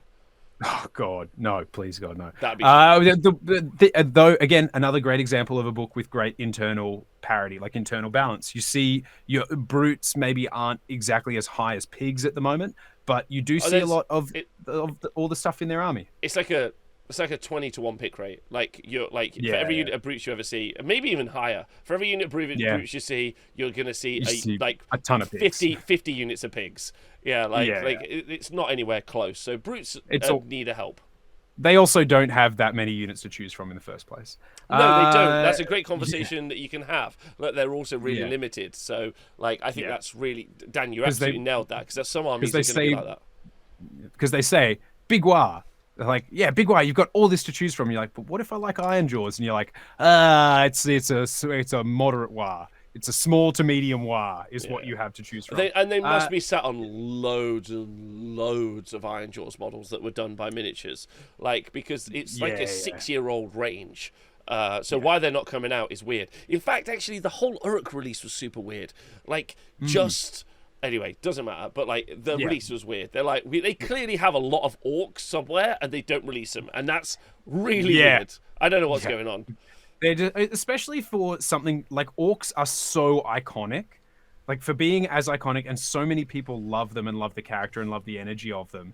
For them not to have had a big release outside of Kruleboyz seems surprising to me. But maybe they blew their wad with Kruleboyz. They're like, we've done it. We've perfected the orc. We've nailed this battle tome. Let's leave greenskins for a while. Oh, did I lose Dan's internet? I lost my internet, so the internet completely stopped. All right, Rob, line me up with some spooky ghosts, baby. Nighthaunt. Let's talk about it. Nighthaunt. Yeah. The Doom Lozenge. Yeah, the mid-board warriors, as they are. Nighthaunt are a fine army. They just have a very insular, singular playstyle. You castle up. All your units fight together. And then if your opponent has got enough attacks, they're going to kill your guys. If your opponent doesn't have enough attacks, they're not going to kill your guys. And it's simple as that. You don't have any ranged output.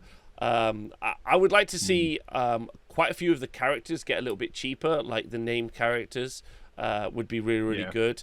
I think that would be better for the army, because a lot of their synergy and support comes from those named characters, very much like you see with Catacross. But Catacross brings so much value for his points value, whereas the Nighthaunt characters don't bring quite as much value per point. So what you end up with just having is lots and lots of the infantry, which aren't bad, but they don't really have they don't have the backup, I think, in many ways. And then you could just reduce some of the points on them as well. You could just take them down and maybe let them have one more 10 insert something unit. Wouldn't be terrible for them either. Yeah. That's true rule of Cruel. Yeah, no range output. They've got crossbows. They've got crossbows. They've got that one unit. I think the thing that's not... I understand that they serve a purpose. Like, every army has its play style. But I don't think any rules designer would have been... If you were like, how do you want Nighthaunt to play? They wouldn't say the ghosts castle up and stay still and hope their opponent doesn't have the damage output to get through them. Like, that feels like a very almost Nurgle play style. I don't think it's one that you would expect from ghosts. I wish ghosts were a little bit more aggressive, I guess, because at the moment they're not scary. Like, ghosts aren't scary, and they should be the Halloween spooktacular. An army that ignores rend, all flies, has run and charge, retreat and charge, and when it charges, it reduces and applies multiple stacks. Only having a 43% win rate is like, okay. Like, what more do we want to give you?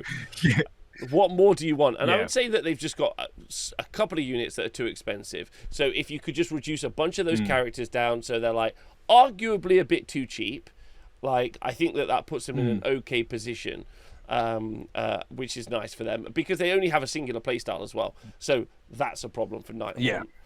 When you do talk about them, they also don't do and they're going to struggle if the battle plans end up being quite separate as well. They also have got bad battle tactics, I'd say, and so that's a problem for them. You compare their tactics to some of the ones that are like, what's your tactic? You're like, I just get it. I don't even need to try. I just get it. Yes. I'm just going to do one, if that's cool. I was going to do one, right? Yeah, I'm just going to do a battle tactic. Do you want to tell me which one? They're like, I could choose any one of these four, and there's nothing I can do to fuck it up and nothing you can do to stop it. And they're like, right. So mine is very granular and specific and next to impossible. And they're like, yeah, that's why you got a 43% win rate. Okay, shall we get out of the power bottom and into that creamy middle? Yeah, I'm ready. That the fat middle, Rob. The fat middle, the non-ogre middle. And where better to start the Cosmopolitan Ogre middle than Stormcast Eternals? Yeah, it's true. Stormcast Eternals is Fix them like a dog having its nuts snipped. Oh god, it's a mess. The internal balance on that book is atrocious, like start to finish. When the books first started coming out for Age of Sigmar, I was like, oh, these are awful. But then as we've moved on, it turns out it's just Stormcast book that was awful. Like, it's written incredibly dully. It's uninspiring. There's no shenanigans. There's like nothing fun about it. They quite clearly wanted to like buff dragons so over the top that it became Like, they took 3 nerfs before they even released Stormdrake Guard, and they were still in the meta for Yeah, like I know, 18 months after that. Like, they were still there a year and a half later. So, I'm just gonna say that. Oh, I don't know, Dan. They need a lot of work. Is all I'm gonna say. But like, they just need to rewrite. Do you know what I think they need to? The thing they need to do to Stormcast is they actually need to cut the range. They need to cut it and remove it from the books. And I know that they won't do that, but the problem is I think they're crippled with options. They have so many. There's just so many units in that book that whoever's writing it is clearly like worried that every unit they create, the worry is like, did I just fuck it up? Did I just create the next crossbow sniper double shoot teleport? Shit. Like they're so crippled with fear of fucking up that they can't do anything. And I think that's because that range has expanded absurdly quickly. Like even Space Marines don't expand with the speed of Stormcast range. When every new Stormcast, every new edition is a new chamber and is about a dozen plus new heroes, units, monsters, everything. So I think they're trapped. And so I personally would be like, sweet, halve the range. Yeah, like it's so funny. It's so funny that Ironjawz are like Mega Boss and Maw-Crusher, War Chanter, Mega Boss on foot, Ardboys, Brutes, Pigs, and then the Shaman. Oh, and Shaman. Yeah, 7. 7. And you're like, cool. Karazai, Krondis, the Stormdrake Guard guy, the Night Draconis, Stormdrake Guard, Fulminators, Long Strikes, and you're like, sweet, right? Like, why? Why do you have that many? Like, what is happening? Yeah. So, like... Oh, just foot heroes. Every time that they're like, we've sculpted a new foot hero, you're like, it's Stormcast, isn't it? Is it Stormcast Games Workshop? Is another Stormcast foot hero? And they're like, it's Stormcast! You're like, oh, shocker. Do you know what, Dan? I don't think I've ever been so resolute in something as like this kind of culmination I've come to that Cities of Sigmar need to be the poster child.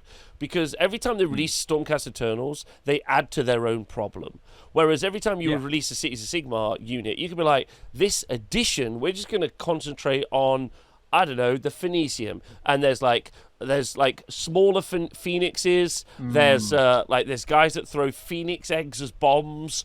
I don't know. Yeah. Do you know what I mean? Like, and then just egging you the whole time. Just egging you with Phoenix bombs, and then you move on to the next the next edition, and then they focus on another city, and there's a bunch of stuff. Like every time, like we're gonna end up with such a glut, and it's gonna be so dumb. Like it's just going to be so dumb, and that's where we're at now. The probably the biggest sad is got to be one of my favorite sculpts from Cities of Sigmar from Stormcast Eternals is the Evocators on Drac Alliance. Amazing miniatures. Oh, great. It's literally Thundercats. It's Thundercats, and they're like so dynamic, and they suck ass.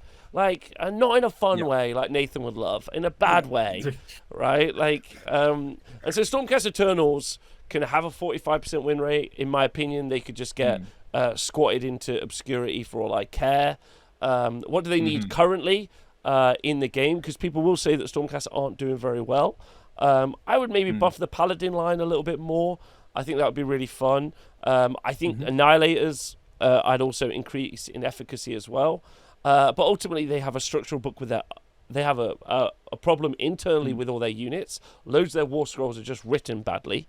They're then pointed worse, and they have no overlapping buffs. You don't get to do anything with them. Like if we take Slaves to Darkness as a mirror, I can pick a unit in Slaves to Darkness, and then it does some stuff, and then I'm like, cool, I'm going to give +1 attack or -1 to wound, and then I can maybe do some spells on it as well. Whereas Stormcast, you go, oh yeah, pick a unit, and it just does that thing. And they're like, what's that thing it does? Nothing. Like that's it. I think the truth is, and like let's compare. Let's go down a super quick rabbit hole, but I promise it's going somewhere. Let's compare the Stormcast Eternals book to going to a restaurant. If you go to a restaurant and it's got a short, punchy menu of just a handful of drinks and food, you're like, they nail every single one of these.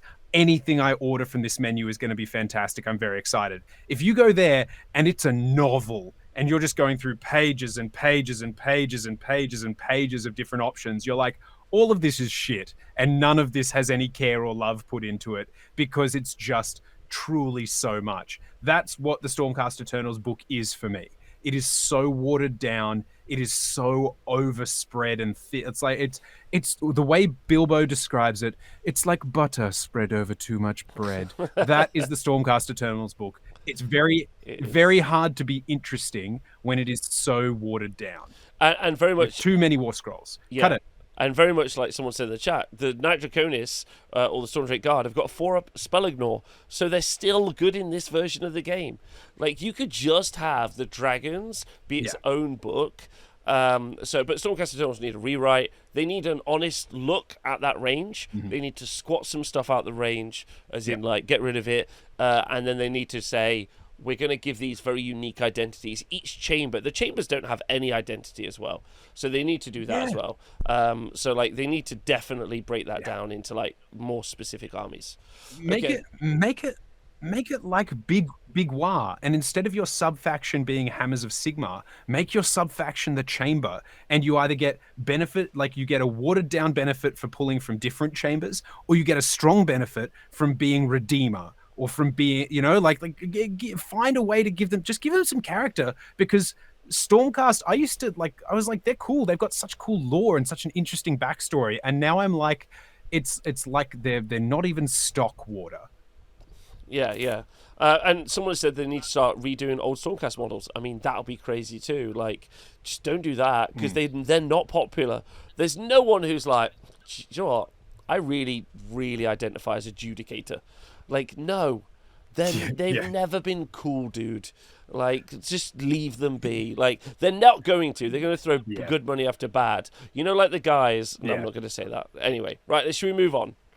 Yes, let's move on to the Radical Rats, the Skaven. Talk to me about Master Splinter, Rob. Master Splinter's on a 46% win rate. Not terrible, but we've not seen great stuff from them.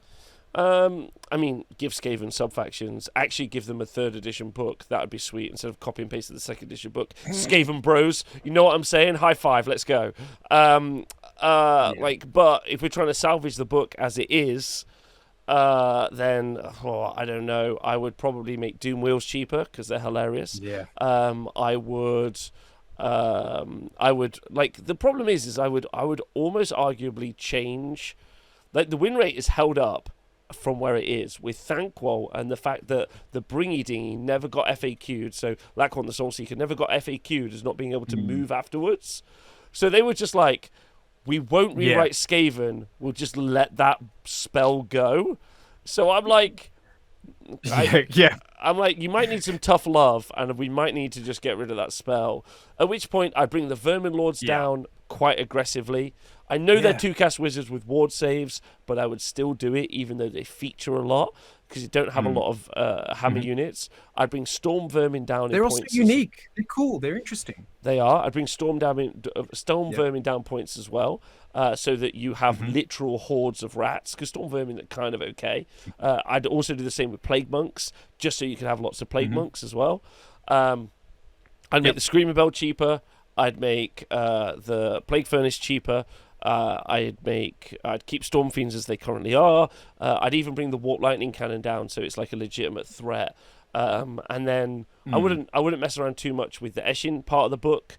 And then I would also bring down the cost of the Hell Pit Abomination and the Rat Ogres. I would make cheaper as well. Like, I think that would be good. But they get held down. Oostogen points out in the chat they get hellbound by their tactics. They do.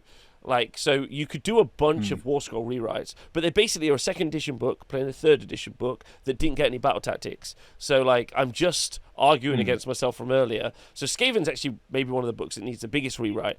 So, like, because it's a trash book. So I'd rewrite that book, because they didn't write that book. I wouldn't even rewrite that book. I just write that book. Yeah. Like, do it. Does that make sense? Just actually do it. Yeah, just do a job of it. I think the thing that's disappointing about Skaven is, if you think about them, what's the image in your head of going to battle against Skaven? it's a horde, right? Like it's a huge horde of furry bodies that die easily and run away, but just keep throwing wave after wave into the meat grinder.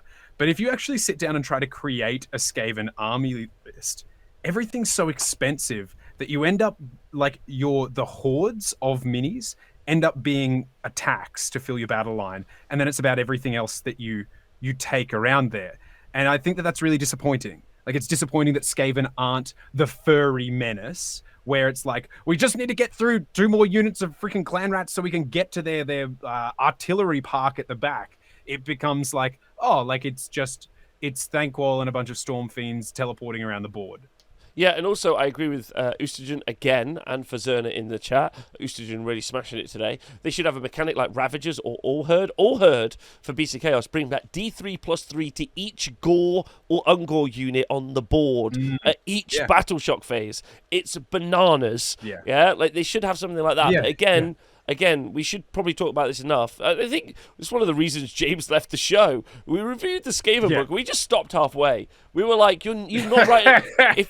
I was like, if you're not writing a book, I'm not reviewing a book. Like, so... Yeah. Like, I would, if I was a Skaven player, I'd be legitimately pissed. So shout out Skaven Bros. You got a tough ride this generation. And don't forget that when they bring out their new Skaven book. When they sing and dance... in 4th edition, like, we loved you all along. But, like, not enough to write a book, like, that you wanted to charge me 30 quid for. So just be aware of that. So that's Skaven, Rule of Cruel, you've got a name that references Kruleboyz, and so probably hurts Rob, and so I love it. But points out the army that has the ability to reinforce more than 4 times isn't a Horde Skaven army, but is in fact Daughters of Kane. That is a wonderful take, and is 100% right. It's like, what do we want? It's Hordes of completely naked women. When do we want them? Furry. Yeah, it's completely incongruous with their lore in every way. Like the clans aren't even like remotely antithetical to each other. They're like, yeah, sure, just take them all together. That's what Skaven famously do. Get along. Yeah. Like they famously all work together really well. Yeah. Like, come on. So yeah, Skaven need a rewrite. Yeah. Yeah.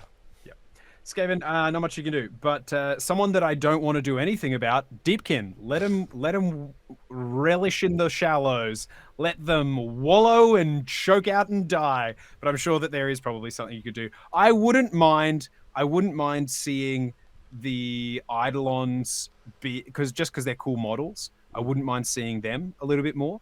But how do you? They're only at a 46% win rate, so they're not trash, but they're not doing great. The Ironeth Deepkin. I think Deepkin are just in a spot where they're really explosive. They're really explosive in the mid board on the second turn, where every other army is explosive on the first turn or could take a punch. Because Deepkin also can't take a punch as well. All of their units are like pretty elite, so they don't really have a defensive setup in any way. I'd quite like defensive eels to be cheaper, and then they can make themselves like a pinning list, which I think would be quite fun. Not for their opponent, but I think that's quite interesting as well. They don't have a lot of wounds either, but I would quite like that. I would definitely drop the Eidolon of the Storm much cheaper. Like, I'm talking like a 60, 70 point shockingly reduction. Cheap. Yeah, shockingly cheap. My reason for that is I think having multiple of those, like, they have no problem with Gargants or Stonehorns running around causing an issue. So, like, just have a bunch of Eidolons. That would look awesome, in my opinion. Let's do that. I don't want to see Reavers get any cheaper because you don't want shooting spam because that sucks. In my opinion. But Thralls, you can also make cheaper as well. I wouldn't say shockingly cheaper, but you could definitely do cheaper.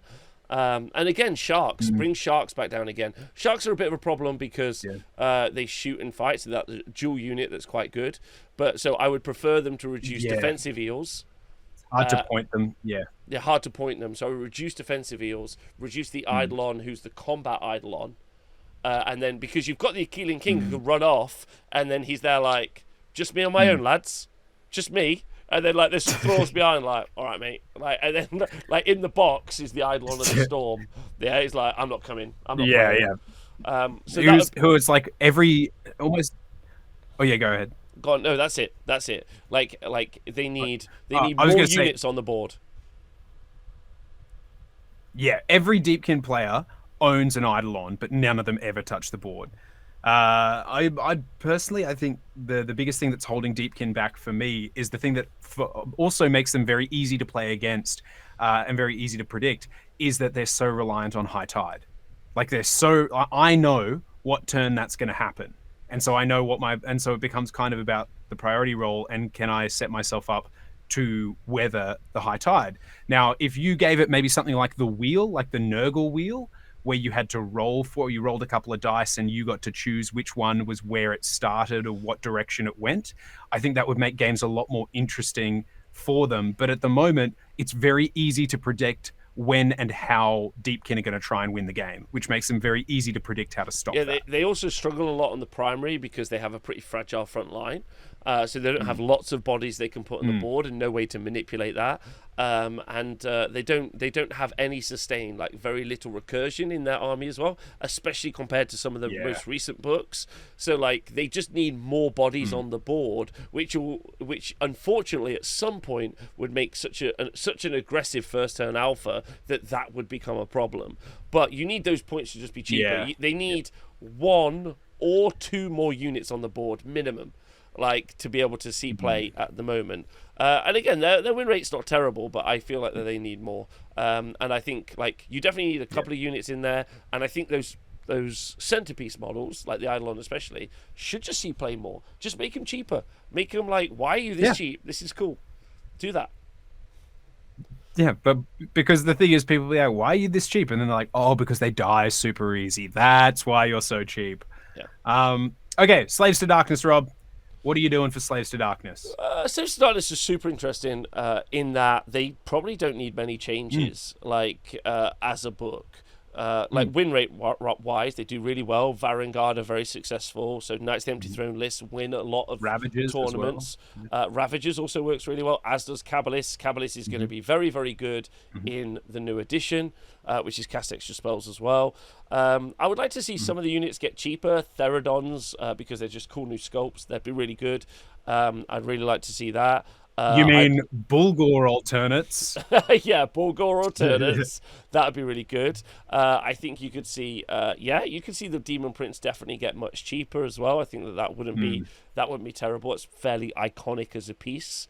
Again, it's quite a wide book. They've got a lot of units. So it would be fun to see. Chariots went 4-1 this weekend, by the way. It was really fun to see. No way. Yeah, loads of chariots. Someone took 3 Gorbeast chariots and did really well. I think you could make Splinterfang cheaper, but I would still reduce the cost even more so of some of the specialist units like the Unmade and the Unmade. Yeah. I'd reduce the price of the Unmade, the Untamed Beasts, and Corvus Cabal. And a lot of people are going to say, Rob, they feature in lists all the time. And I'm going to be like, yeah, actually, they're quite useful utility pieces for that army. And I think that they should be allowed to maintain it. And then they need to reduce the points of units that don't see play, like Theradons. I know it sounds odd to say reduce, but the army plays so insularly. I.e., like, you take 10 knights, pin the enemy in. Yeah, you bridge over, or you run some Varangard and some Chosen at the enemy and you fight. If you gave them the tool sets to play something else, right? I wouldn't make Splinterfang cheaper. I'd make Splinterfang, I don't know, 20 points more expensive per 10. Yeah, exactly. You're trying to disincentivize Splintered Fang, but incentivize complex playstyles through the other. Yes, because as a Slaves to Darkness player, you don't actually have a lot of complicated like table manipulation. You just run it forward and slam, and that's it.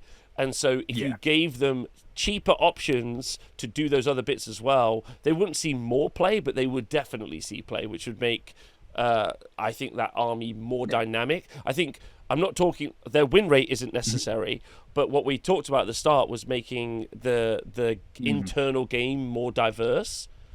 And Slaves to Darkness players will say, I just play the same game all the time, right? And then I think Archeon's fine. I don't think Archeon needs to be any cheaper. He's okay. Like he does really well. Like they just don't play him lots. I wouldn't put Varangard up either as well. I think that they're fine.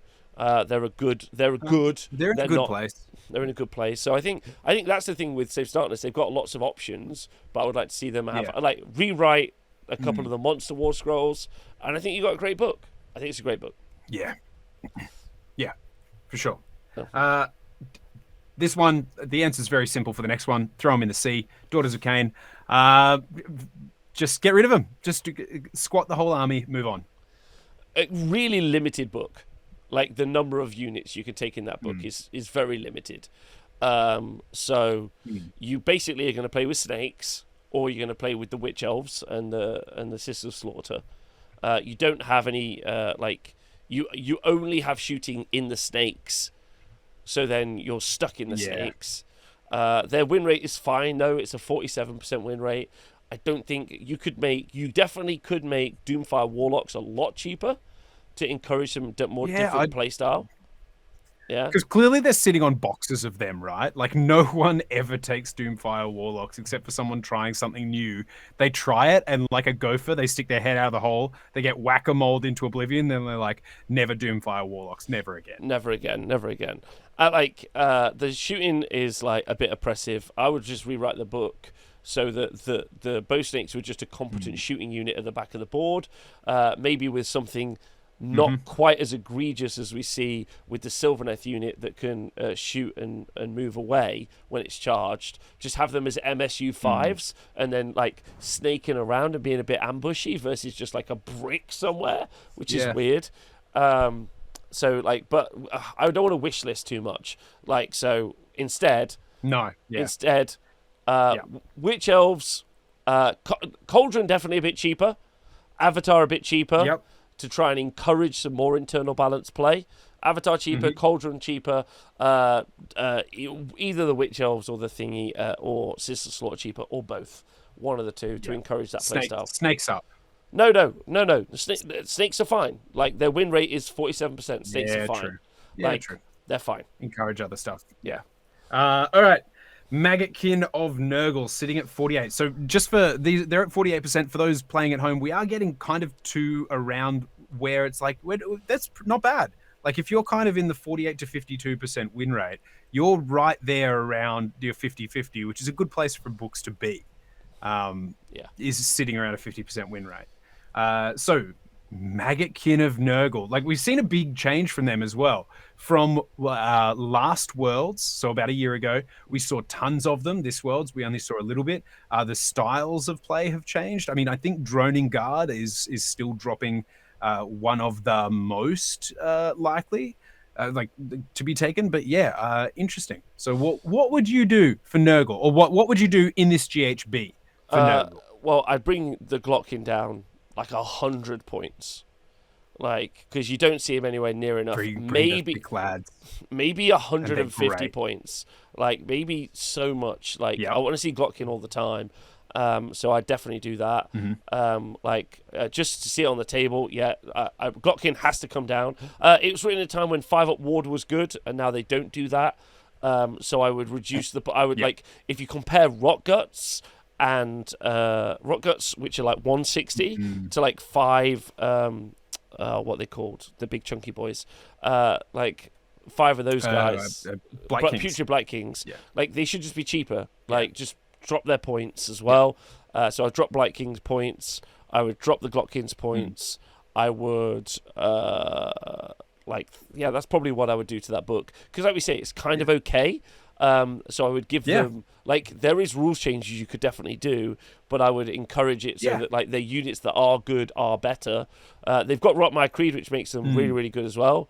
So I think the Maggoth Lords are good. They see lots of play, lots and lots of play. So Blight King's much, much cheaper. There was a period where there was a period where the Maggoth Lords were dominating. Like you saw them in almost every list. You did, and you still do when they do well. But like you now have armies that ignore ward saves. Blight Kings actually might be really decent with that new Hoarfrost spell, but they have no way to guarantee it. Oh, I'd make the Rotmire Coven wizards like 100 points. I'd make them super dirt cheap, 80 points. Yeah, right. Yeah. Change my mind. I don't care. Like.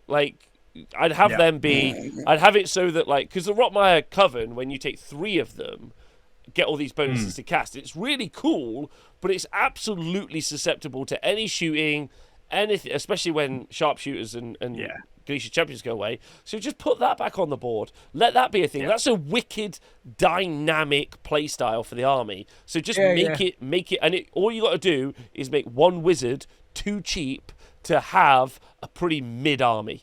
Like I'm not saying I'm just saying have a laugh, right? Just one in the edition about wizards. Remember, we are in the realm of beasts, and we will be focusing on wizards. That makes sense. Okay, from Nurgle, let's go to Flesh Eater Courts, which have seen a little bit of a resurgence, provided you spend thousands of dollars on a Warcry warband.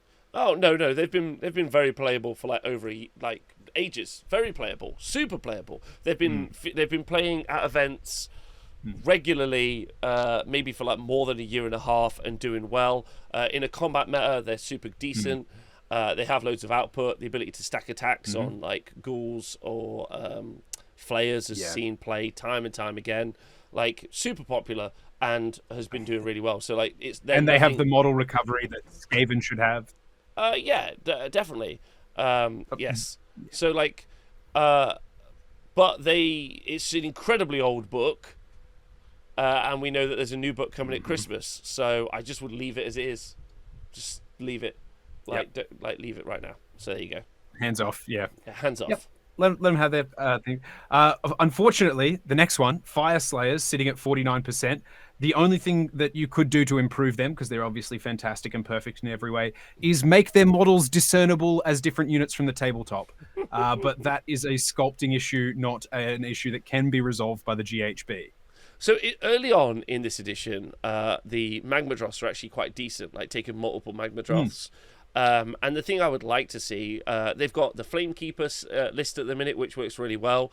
Hearthguard Berserkers are legitimately good, and they work really well into a combat meta, which works quite nicely as well. They're going to suffer now in the new GHB, where you can target their heroes more, which I think is great.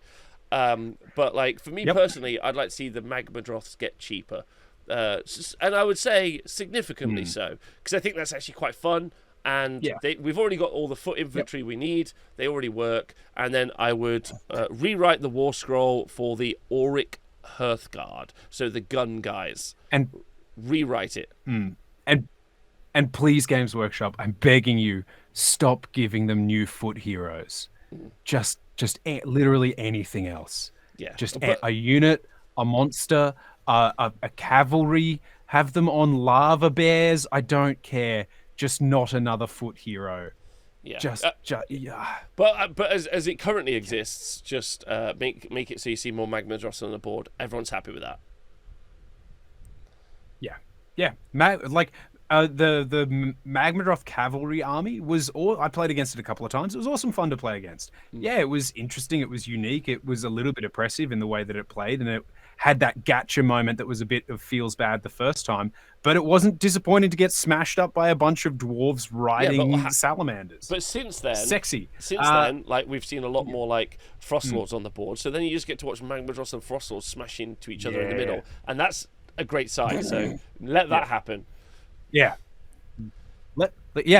We are in the realm of beasts. Let monsters be wild. Speaking of wild monsters, Sylvaneth, the army that features Durthu, stabby ladies, and the gorillas of jumping through the trees. Sylvaneth are in a great place,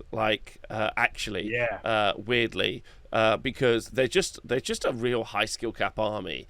But I would see, but there are some changes I would make. I would make the Lady of Vines much cheaper than she currently is. I'd like to see her see more play, especially because then she keys into Dryads really well in being able to make an aggressive front line. So I think that would be fun. The problem that they have is that they're like a castle army that like strikes out and then falls back. And I'd like to see the army itself rely less on that and be able to have an actual foot presence, and that requires the Lady of Vines, in my personal opinion, to see play. So drop the Lady of Vines down. She's also a wizard as well, but she's a named character. So do that, and then you've got Dryads as well. Alariel is could probably do with being a little bit cheaper. But I think in order to encourage a different style of army, you need to move into the Dryads and you need to move into the Lady of Vines and make that happen, because we've got the Tree Lord list where with Durthu that are teleporting through the trees. We've got a Lariel doing that same sort of job, like striking and fading. Kurnoth Hunters, you can maybe make the Scythe Hunters a little bit cheaper as well, like not by much. You could drop those down as well, especially with the amount of mortal wounds out there nowadays. They probably deserve to be cheaper, so you've got like a big smashy unit as well. If you compare Kurnoth Hunters to like, I don't know, Chosen or something, it's like, what is happening here? But you do have some summoning as well. Or some recursion, sorry.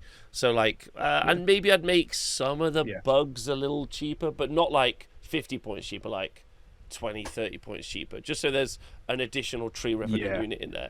But it's a great book. Should see play loads. You should try and play it more, in my opinion. It might be an army I try and play at the minute. It's well represented. It's not super popular, unfortunately. It's well represented. There's it's, I mean, like, look, 1,000 results, over 1,000 results recorded for them so far, which, you know, when you compare it to a lot of the top ones, they are one of the most represented. Oh, yeah, you're absolutely right. They're one of the most they are one of the most represented armies. So obviously skill expression, the fact that they're sitting at a 49% win rate is big, because a lot of people just love the Sylvaneth vibe, love the look of them, and so play that army. But yeah, I really like watching some of the play at Worlds was spectacular. Just how well like this army, when played to its absolute perfection, goes out there. But I agree, like seeing at the moment that's the only kind of viable top tier winning list play, and so a little bit more board presence would be really cool to see. Agreed. Next one, probably not too much to say about. Bonereapers, 51%, which is they're currently, well, they're currently recovering from an abysmal win rate, and are dragging they've now got a very good win rate. Some quick things: reverse the FAQ on the Harvester. So you break on out the Harvester. Absolutely. So you break out the army. So it's got like, it's got just the ability to build a different list. That would be really cool if you can stop being jerks. And then I think there's a really fair conversation to have. There's a really fair conversation to have about maybe the Immortis Guard are a little bit too strong. Definitely bring the Morghasts down points as well. I don't know, something stupid. They've never been good. Just make them cheaper. And then probably you do something with the Immortis Guard. You would change their points so that you couldn't have quite as many, probably. Although you still can't get loads. So I think they're fine. They're just a little bit too good. So they probably need to lose a unit, but it's still too early to say that. But they should definitely change what's happening with the Harvester. That sucks. The Harvester. I think that's the biggest one, is that you had the Harvester and that blew open it didn't blow the book wide open, but it gave more options in the book and in list building. And then they went, oh no, never mind, let's take that away. And so suddenly everyone, oh okay, we'll all make the same list then. And you were like, yeah, okay, we're going to see the exact apart same from list Swaggy, who then ended up taking 8 units of Kavalos Death Riders to an event and winning it. So like, so I think that's quite true. Some people see the Matrix. Yeah, exactly. So, like, but I think some people out there will be like really pissed that I haven't said like destroy a Mortis Guard into the ground, and they're definitely very, very good. And Catacross is definitely like almost an auto pick. Like he effectively is an auto pick like Teclis in many ways. But like, I think again it's quite a small book, and because they've deleted the Harvester, like sorry, not the Harvester, the Crawler, the shooting unit, isn't good. So, like, if you wanted to make that army different, you would also rewrite the Crawler as well. So, yeah. If that makes sense, because then you would blow open the playstyle. Yeah. So, yeah. Yeah, the Crawler, they've played around with it. Interesting to see where they go, but it's a cookie cutter list at the moment. Side by side, same win rate. Soulblight Gravelords pretty much coming through the same thing, going from 0 to hero and starting to pull out those wins. Yeah, this is how do you approach Soulblight Gravelords? I think everyone agrees that zombies are dumb, and I think zombies need a bit of a change. To be honest, I think they don't need a points change. I think they need probably how they're need exploding. A war scroll change. They maybe need a war scroll change. So I'd rewrite zombies, and then choose what you want to do with zombies, and then I would probably I think other than that, like I think. I don't know. Like, I think the zombies are so a lot of this is also is being pointed out in the chat. A lot of this comes down to battle tactics as well. Like, their battle tactics are easy. Like, and I talked about this at the beginning of the edition. We've seen it played out in 40k 9th edition, and we'll see it played out time and time again. We support Games Workshop in letting them do book battle tactics, and by supporting that, we've made the game much worse. Because you're like, my book is good because it has arbitrary points rules that let me win games. Like, I'm sorry, like I can't change that. Yeah, you can't change that in rules. So I'd also change the summoning so they can't deploy within 9 inches is a good shout. I don't think that's a good that's a bad But the thing is, the Vampire Lord and Zombie Dragon is really good, and it should be really good. Zombies are a little bit too much. Absolutely. Opinion. He's a beast. Yeah, he's really good. So then I think the thing for me with Gravelords, I was going to say, you can't change zombie points. In fact, if anything, they should be cheaper, but they should be terrible. You shouldn't be able to buff zombies to have the output that they have. Like, they should be the thing that you cleave through and you tear a hole through on your way through the army, but they should never be a threat outside of the speed bump that they present. Like, that's zombies. So the fact that it's like, what are zombies? And you're like, there's a tar pit with incredible potential for damage output. Like, that's the huge mistake in Gravelords for me. Yeah, I would agree. Like, I should be terrified of the Vampire Lord on Zombie Dragon because I'm stuck in a unit of zombies and I watch as one turn he flies behind me, ready to just charge into the back and smash me up.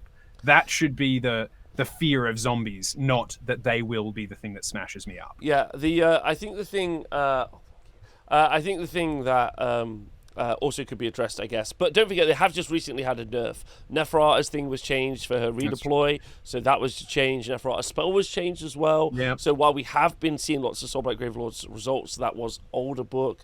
You could definitely look at some points as well, I think, on some of those threat units that you see a lot. But ultimately, I think zombies is going to be a problem in a big way. So I'd like to see that changed. And then changing where their healed units come back also makes sense as well. So let's change that up. Yep. All right. Next one. 51% still. So we're still sitting in that lovely, lovely, fat, creamy middle. Speaking of the fat middle, Ogre Mawtribes. Oh God, the one war scroll book. Gluttons great again. Yeah, like this Ogre Mawtribes is actually quite a sad book, really. They've got loads of units that all do the same thing, and all of them are just better if it's a Stonehorn. Like, you basically just start at Stonehorns, and then you just remove units, so it's a Stonehorn. That's it. Like, that's how the list works. I would make Gluttons, I'm going to say, 40 to 60 points cheaper. Like, so much cheaper than they currently are. I'd make Man-Eaters way cheaper, and I'd also make Iron Guts. Yeah. And I'd also make Iron Guts as well. I'll also outright put a ban on Kragnos going in the list, but that's just a personal choice, which is not actually healthy for the game. But yeah, Stonehorn is so auto include. I wouldn't remove the Stonehorn. Thank you. I wouldn't remove the Stonehorn from the game, but what I would do.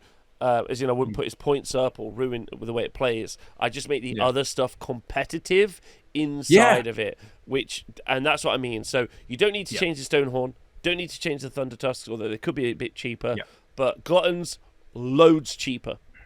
If you want to run just ogres, you have to spend 750 points on trash units of Gluttons. Just make them so much cheaper than that, and then you've got a much better book. Look at they have a really awesome heavy cavalry unit, right? They in Mournfang. They hit on 4s. The Gluttons hit better than their heavy cavalry, and then they have a weapon called a Gargant Hacker for killing monsters. No benefit to killing monsters. They only get 2 attacks with it, and they hit on 4s. It's absurd. Gluttons on foot, 3 to 4 attacks. Elite cavalry, 2 attacks. Make it make sense. Like Gluttons on foot, hit on 3s. Elite cavalry, hit on 4s. Yeah, It's not that it's too strong or it's too good. They just need to change the diversity inside of it, right? Obviously, exactly. Someone's triggered out there. I just said that, so I apologise. Also, getting the sick. Heat Knights Slaanesh is the next one, Dan, and they're on 51% win rate. Heat Knights is it's honestly a bewildering book, if I'm honest with you. I think that they're going to be really aggressive towards Blissbarb Archers, which might just kill the book off out and out. Like I'm regularly seeing 66, 55, 88 Blissbarb Archers in lists, which I think is interesting. I would make the Keeper of Secrets much cheaper, rewrite Shalaxi's War Scroll, then... Do you think they'll go after Slickblades? Slickblade Seekers specifically? Maybe, which again is a mistake, because the army's on the knife edge as it is anyway. They should add some factions to Slaanesh. I mean, the one they've got's fine. Fine. Yeah, the one that everyone takes. Yeah. What do you do? I want more command points. Okay, cool. Yeah. I also want to do a command 3 times. Guess what? Okay, I agree.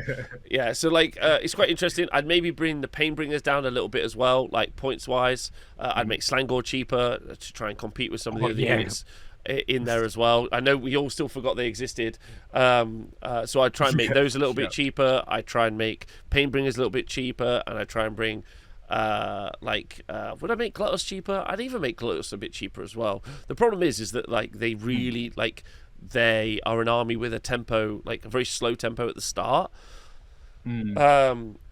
So the archers do something for them early, and they can't mitigate into that if they take them away, and I think they're going to be hit aggressively, which is going to be a problem for them. Remember, we're in the edition of small foot casters, so all of these big monster casters and wizards people are going to lean away from. I think the shame about Slaanesh is that they've released a number of named monster characters, which means you're never really going to see more than one in an army, no matter how they point them. You've got Glutos, you've got Shalaxi, you've got the multi-kit Dixessor, and the other one. Why have all of these big named characters? Anyway. Rewrite those. I forgot they existed. I'm sorry. Yeah. The Sinessa. Yeah, exactly. Of course you did. Rewrite them. Yeah. Rewrite them. Absolutely. Them and Slangor. Yeah, them and just Slangor. Rewrite them. Who knows what rewrite them.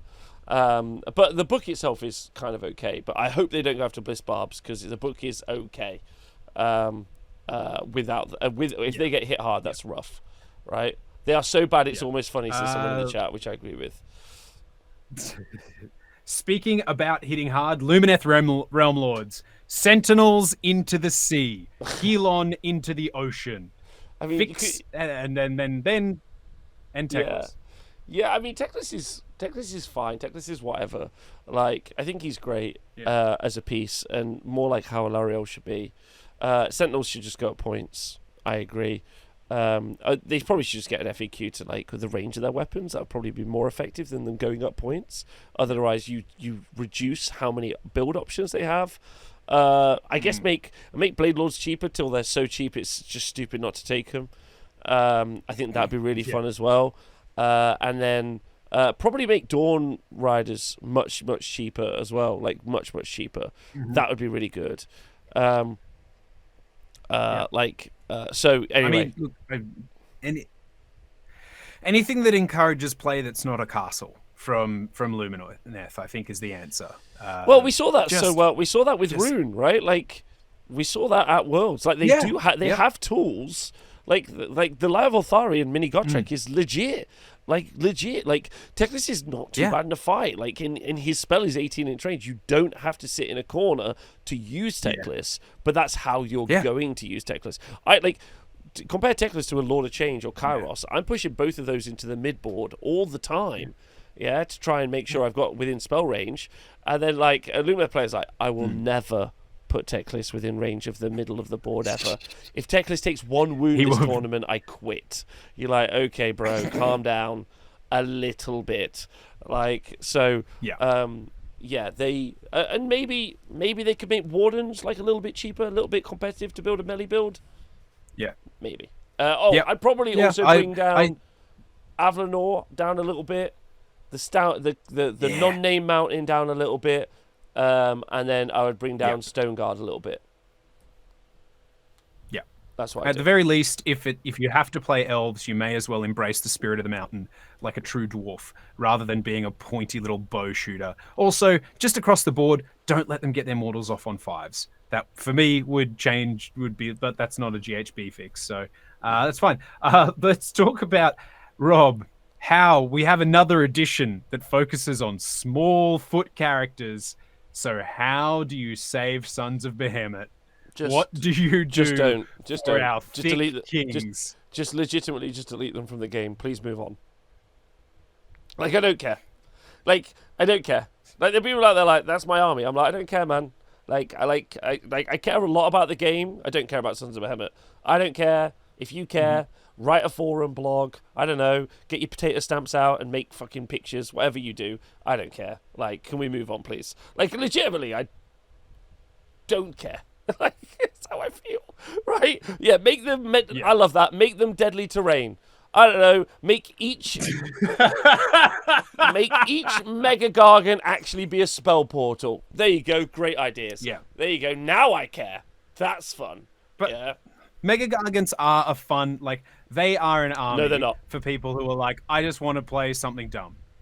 Yeah. Yeah, like, I had to watch them. Do. I had to watch people who said that they were competitive tournament players, adult human beings, walk 4 monsters into the middle of the board and then take trophies home, and then literally it's the meme with the guy who's win silver just fucking shaking the thing. Like, no, never again in my life. So I'm actually offended they have a 52% win rate. So please move on. Yeah, fair enough. We're moving on very quickly to an army that both of us are excited for. Beasts of Chaos, baby. No notes. Perfect. Yeah, I know. That's. I was like, don't touch them. Leave them. Everything's fine. They're fine. They're great. I would say that, like, you really need the battalion, the Galician Vexers battalion to make this functional and make sense. So let's do that. Let's have that in the game. Otherwise, I'd make Bestigor cheaper. And then I'd make Bestigor cheaper, and I'd probably get rid of the spawn stacking thing. I think that's really offensive. I don't like that. So like all the spawn doing all the stacking, I think that's really rubbish. Yeah. So get rid of that, in my opinion.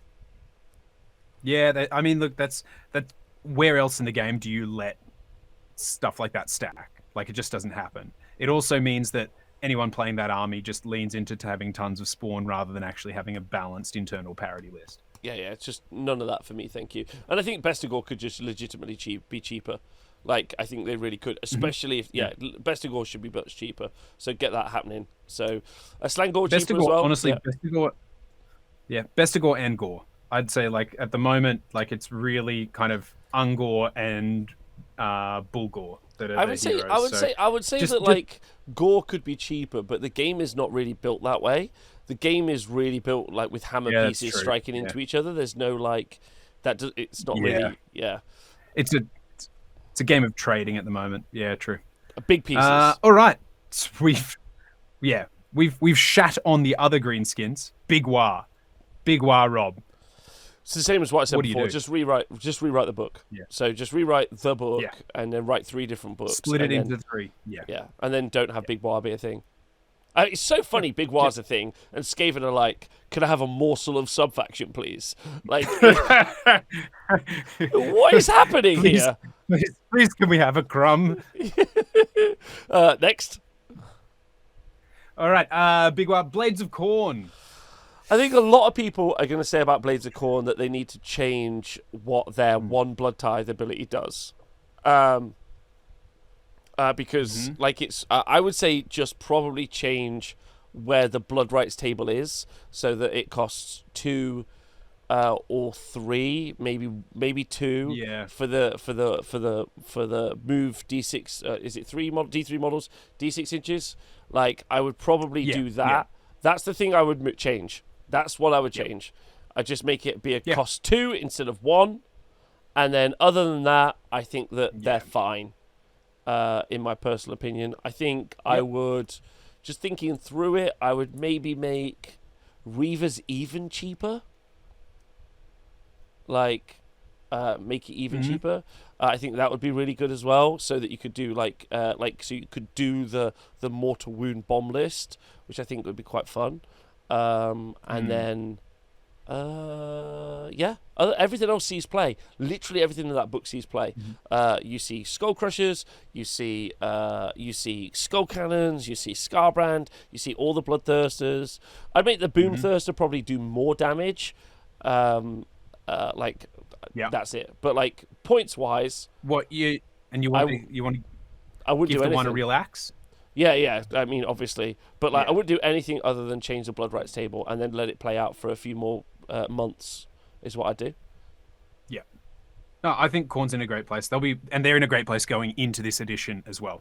They've made them really strong, really key with anti-magic, and they're going into a magic edition in the Realm of Beasts. Magic edition, Realm of Beasts. Never going to forget that. Disciples of Tzeentch. Speaking about the Realm of Beasts and what allegiance you would look at and be like, they are going to dominate this edition. You're thinking Mega Gargants. You're thinking Bone Splitters. You're thinking magic birds.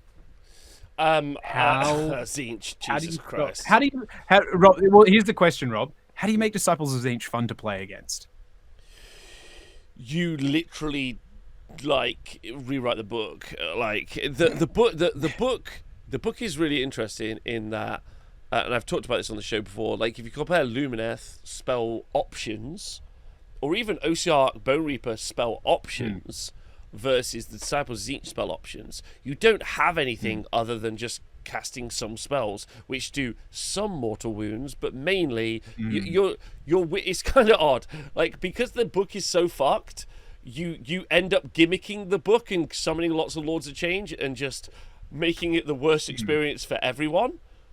So like they've kind of written a book that's very narrative, like, but if you were doing it based on their merit of, hey, we've given you options to kind of change the ways, you've been like, you failed at that miserably. You just weirdly make us be able to do 2d6 mortal wounds at 18 inches, and that's it, right? But then, like, Lumineth are like, plus 2 CP, like, ignore rend, teleport, double move, and Tzeentch are like, none of that. And quite rightly then, that becomes a problem for people. Because they're like, I've got to deal with horrors. That's incredibly annoying. So units in that book that are trash, Screamers, trash, Zangor need points reduction, Flamers, incredibly bad, like awful, Exalted Flamers, somehow worse. Somehow worse. Like, I think Exalted Flamers are worse than the original Slangor. Yeah, they had a terrible glow down. Terrible. I think so people are asking what makes them so unfun to play against. It's a number of things. But I would. But if it makes you feel any better, it's incredibly unfun to play with. So no one's having a good time. No one's having fun. I would actually say something that everyone should play with against people to enjoy their games against Disciples of Tzeentch is play with a chess clock. Because as soon as you do that, you separate the incredible Tzeentch players who can play their game in their amount of time from the people who need 2.5 hours to play. Well, but there are going to be people in the chat who are like, Rob, look, you know that they do really well at events, and I do. So while I'm complaining, the book does do incredibly well. So and I need to recognise that and discuss what needs to happen about the book. I mean, their battle tactics are incredibly easy, and their grand strat is an auto win. So they win secondary points, or they get secondary points incredibly easily, and they have a very easy primary force in pink horrors, so they can hold objectives very, very well. And you can cast.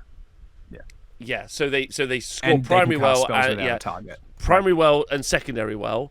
And so they need to do something to address how that happens. So I'm not going to advocate for the 900th pink horror rewrite, because that is a bit savage, to be honest. So I guess just make horrors even more expensive. Like, 280, 290. And I know people are going to Tzeentch players are going to complain to me like, Rob, what the fuck? I'm like, I know. I don't know what to tell you. I know. Like, but I don't know. Go on, Dad. It's you know what Tzeentch players are basically Willem Dafoe in the first Spider-Man movie when they got told back to formula. That's basically what it is. It's like, how do we fix Tzeentch? Back to formula. And Tzeentch players are like, back to formula? I like the formula. I'm miserable. You're miserable. We're all miserable together, but I'm winning. So like they don't want that change. They don't. I mean, and it's quite fair. It's quite fair to not want that change either, because literally their book is made of like literally nothing. You've got like 2 wizards and then pink horrors, right? So like it's super fair for them to not want that to happen, but they have to recognize their win rate is really high. So I don't know what to tell you. Like, you would like to see those other changes from more dynamic internal book, but instead, I guess, put horrors up. There you go. Okay, so the third most played faction as far as tournament results go, second highest win rate by 1%. Yeah. Gloomspite Gitz. Okay. I don't think... I mean, you have to remember that they took a pretty aggressive nerf, both in Rally earlier on in the season, which was pretty rough on them on purpose. The 6 months is officially coming to its end. But lots of other books have been released alongside them, which also are stronger than them.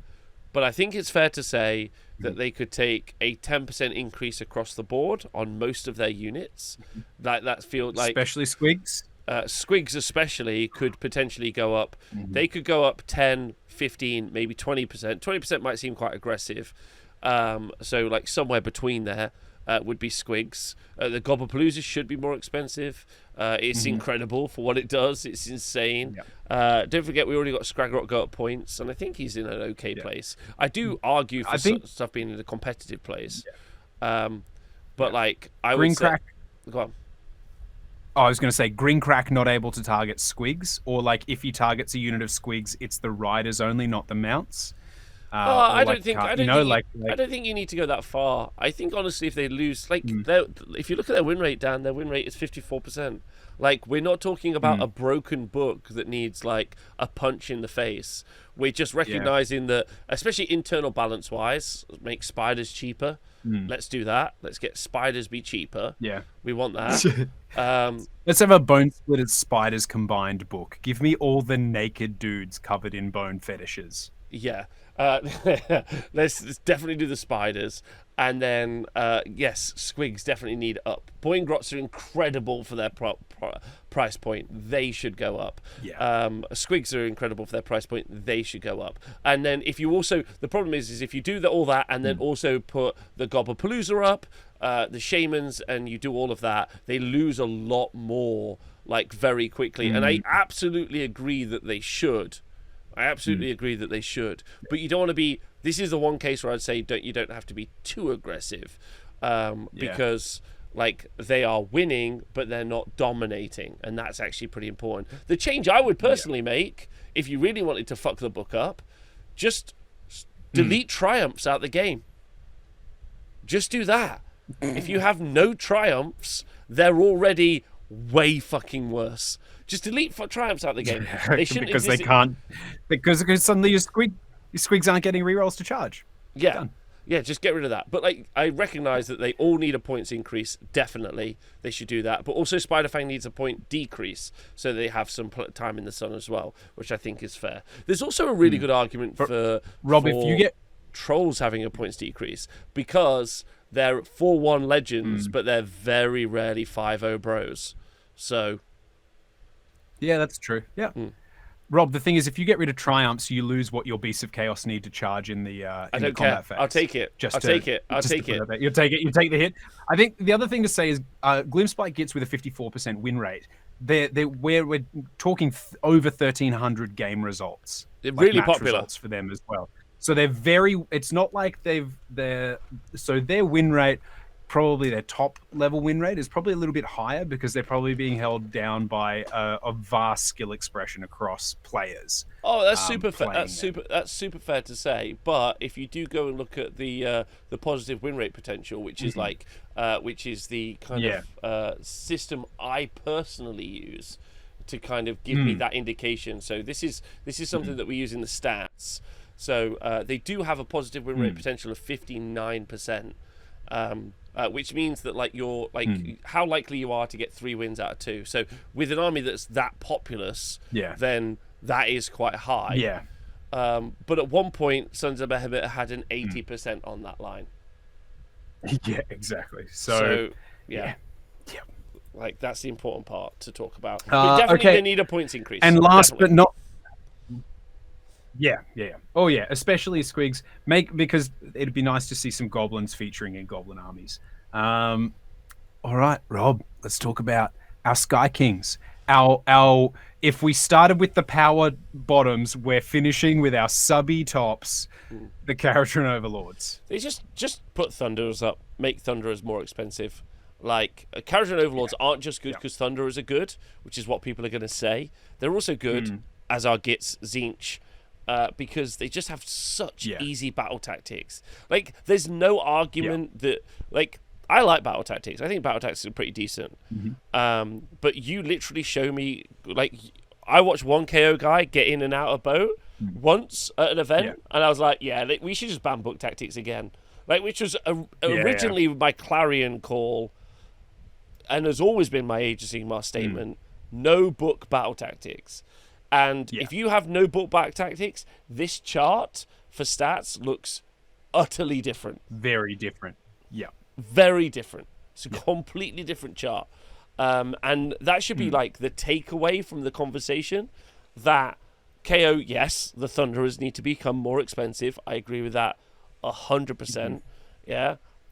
But KO need to be it's the battle tactics that are the problem. For loads of these armies. So Thunderers up. Would I put Riggers up? No. I would. You know what I would do? I'd put 30 points on the Ironclad, and then I'd take like 20 points off the frigates. And then people are like, "What are you saying?" I'm like, "I'm saying like take frigates, go fight, go on, combat, yeah, go fuck off." Well, if you're gonna trade, you're gonna do it where you can get hit back, not at a distance. Yes, exactly. So, I would actively encourage the playstyle I'd like to see. But again, it's not a very broad book. They've got lots of units that are all the same, so it's very similar as well. Like you look again, it's the same as Fire Slayers. It's the same as a bunch. Whenever they release something new for it, it's another small foot hero. Yeah. You know, like it's what have we released? We've released another one of these. We've released another one of these. We released a small foot hero, but he's got a bubble, so he's floating. You're like, okay, cool. What does he do that's different to the one that's on foot? Literally nothing. He just flies. You're like, okay, cool. Like why did you release him then? Because he's got flying. You're like, fuck. Oh god. Also, he could be in a boat. He could be in a boat. He didn't need to fly. Yeah. Also, no rally beyond a 6-up rally. Like, that's also a core change. Yeah. Army wide. Game wide. Game wide. No rally that's not a 6-up rally. Just go back to that. Like, none of that. That gets out the game. Is my other final change, I think. Which I think is quite comprehensive, Dan. I think we've done a pretty good job of covering loads there. Thankfully, we didn't get into too much wish listing because they're not going to do aggressive rules changes. They'll probably just do some nominal 10-point changes. And while there was... I would like to round this off if people have got here. The game's in a great place. Yeah. The numbers say the game's in a great place. Event attendance is up. People are saying that they're excited about playing the game. People are definitely complaining about certain armies, which I think is fair, right? But, like, it's not what it was. It used to be you just couldn't beat Gargants. You just didn't win. Like, that was it. Nothing at the moment has a 60% or higher win rate, which was like, that was when, if it was 60% or higher, it was like, ooh, bad place. You know, like when you had a couple that were right up there and then a steep drop off. Look at the like kind of from Stormcast, like from all of the ones with reliably enough results to look at it, 45 to 55. There's only a 10% swing, 5% either side of the middle. That's great. Yeah. That's spectacular. Yeah. Yeah, it's really good. It's really good. Golden Age of Warlords. I honestly think the next 12 months is going to be a really exciting time for Age of Sigmar. Like, it really does. I just would love if Games Workshop would recognise that they have a player base that is very keen and active. And if they were to support that through like aggressive rules and points changes sometimes, which they won't do. Like, this is just such a stupid show that we've done, Dan, because they've never done that before. Like they've just let Kruleboyz languish, which has sucked, right? Yeah. Like, and they'll do that for loads of other books, and some of the books are just copy and paste, and that's awful. Like, but like those things aside, I think the great game's in a great place. The community's in a great place. Pounds for the Parasocial God. Oh, Glad wow. regular schedule is back. Thank you so much to Dan Bond for donating £20 to the show. Okay. Sorry, Dan. Go on. Yeah. Oh, no, I was just going to say, like, I think it's really good. I dream of the day. I dream of the day we get, like, a Battle Scroll update or a GHB where someone just comes in and goes, like, someone was given the reins who's like, we're here to fuck shit up, and it's like just points of wild, dramatic changes. Because again, if you make a dramatic change that shakes the ever-living shit out of the competitive meta, then you can tone it back. You know, then you release a battle scroll in a few months' time that tones it back. But just go wild, like totally, like let it be free, like a nudie run down through the middle of a football match. Yes, it means you're going to get crash tackled at the end, but damn, it'd be exciting for that few minutes before it happens. Also, someone has pointed out in the chat, to hope for better can't be bad. Of course not. Even though the game is in a good place, let's make it be in an even better place, which I love. Also, and finally, if that's okay with you, Dan, the thing that they need to do to make Age of Sigmar better is they need to bring back the Trogloth hag, right? It's unfair. Oh my gosh. Yep. It's unfair. Yep.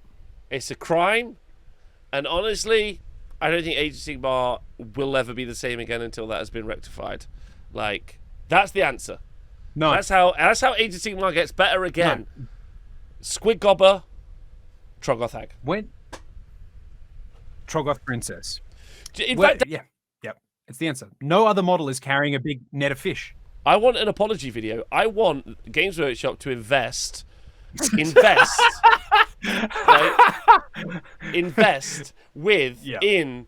I want a Trogloth hag video wedding.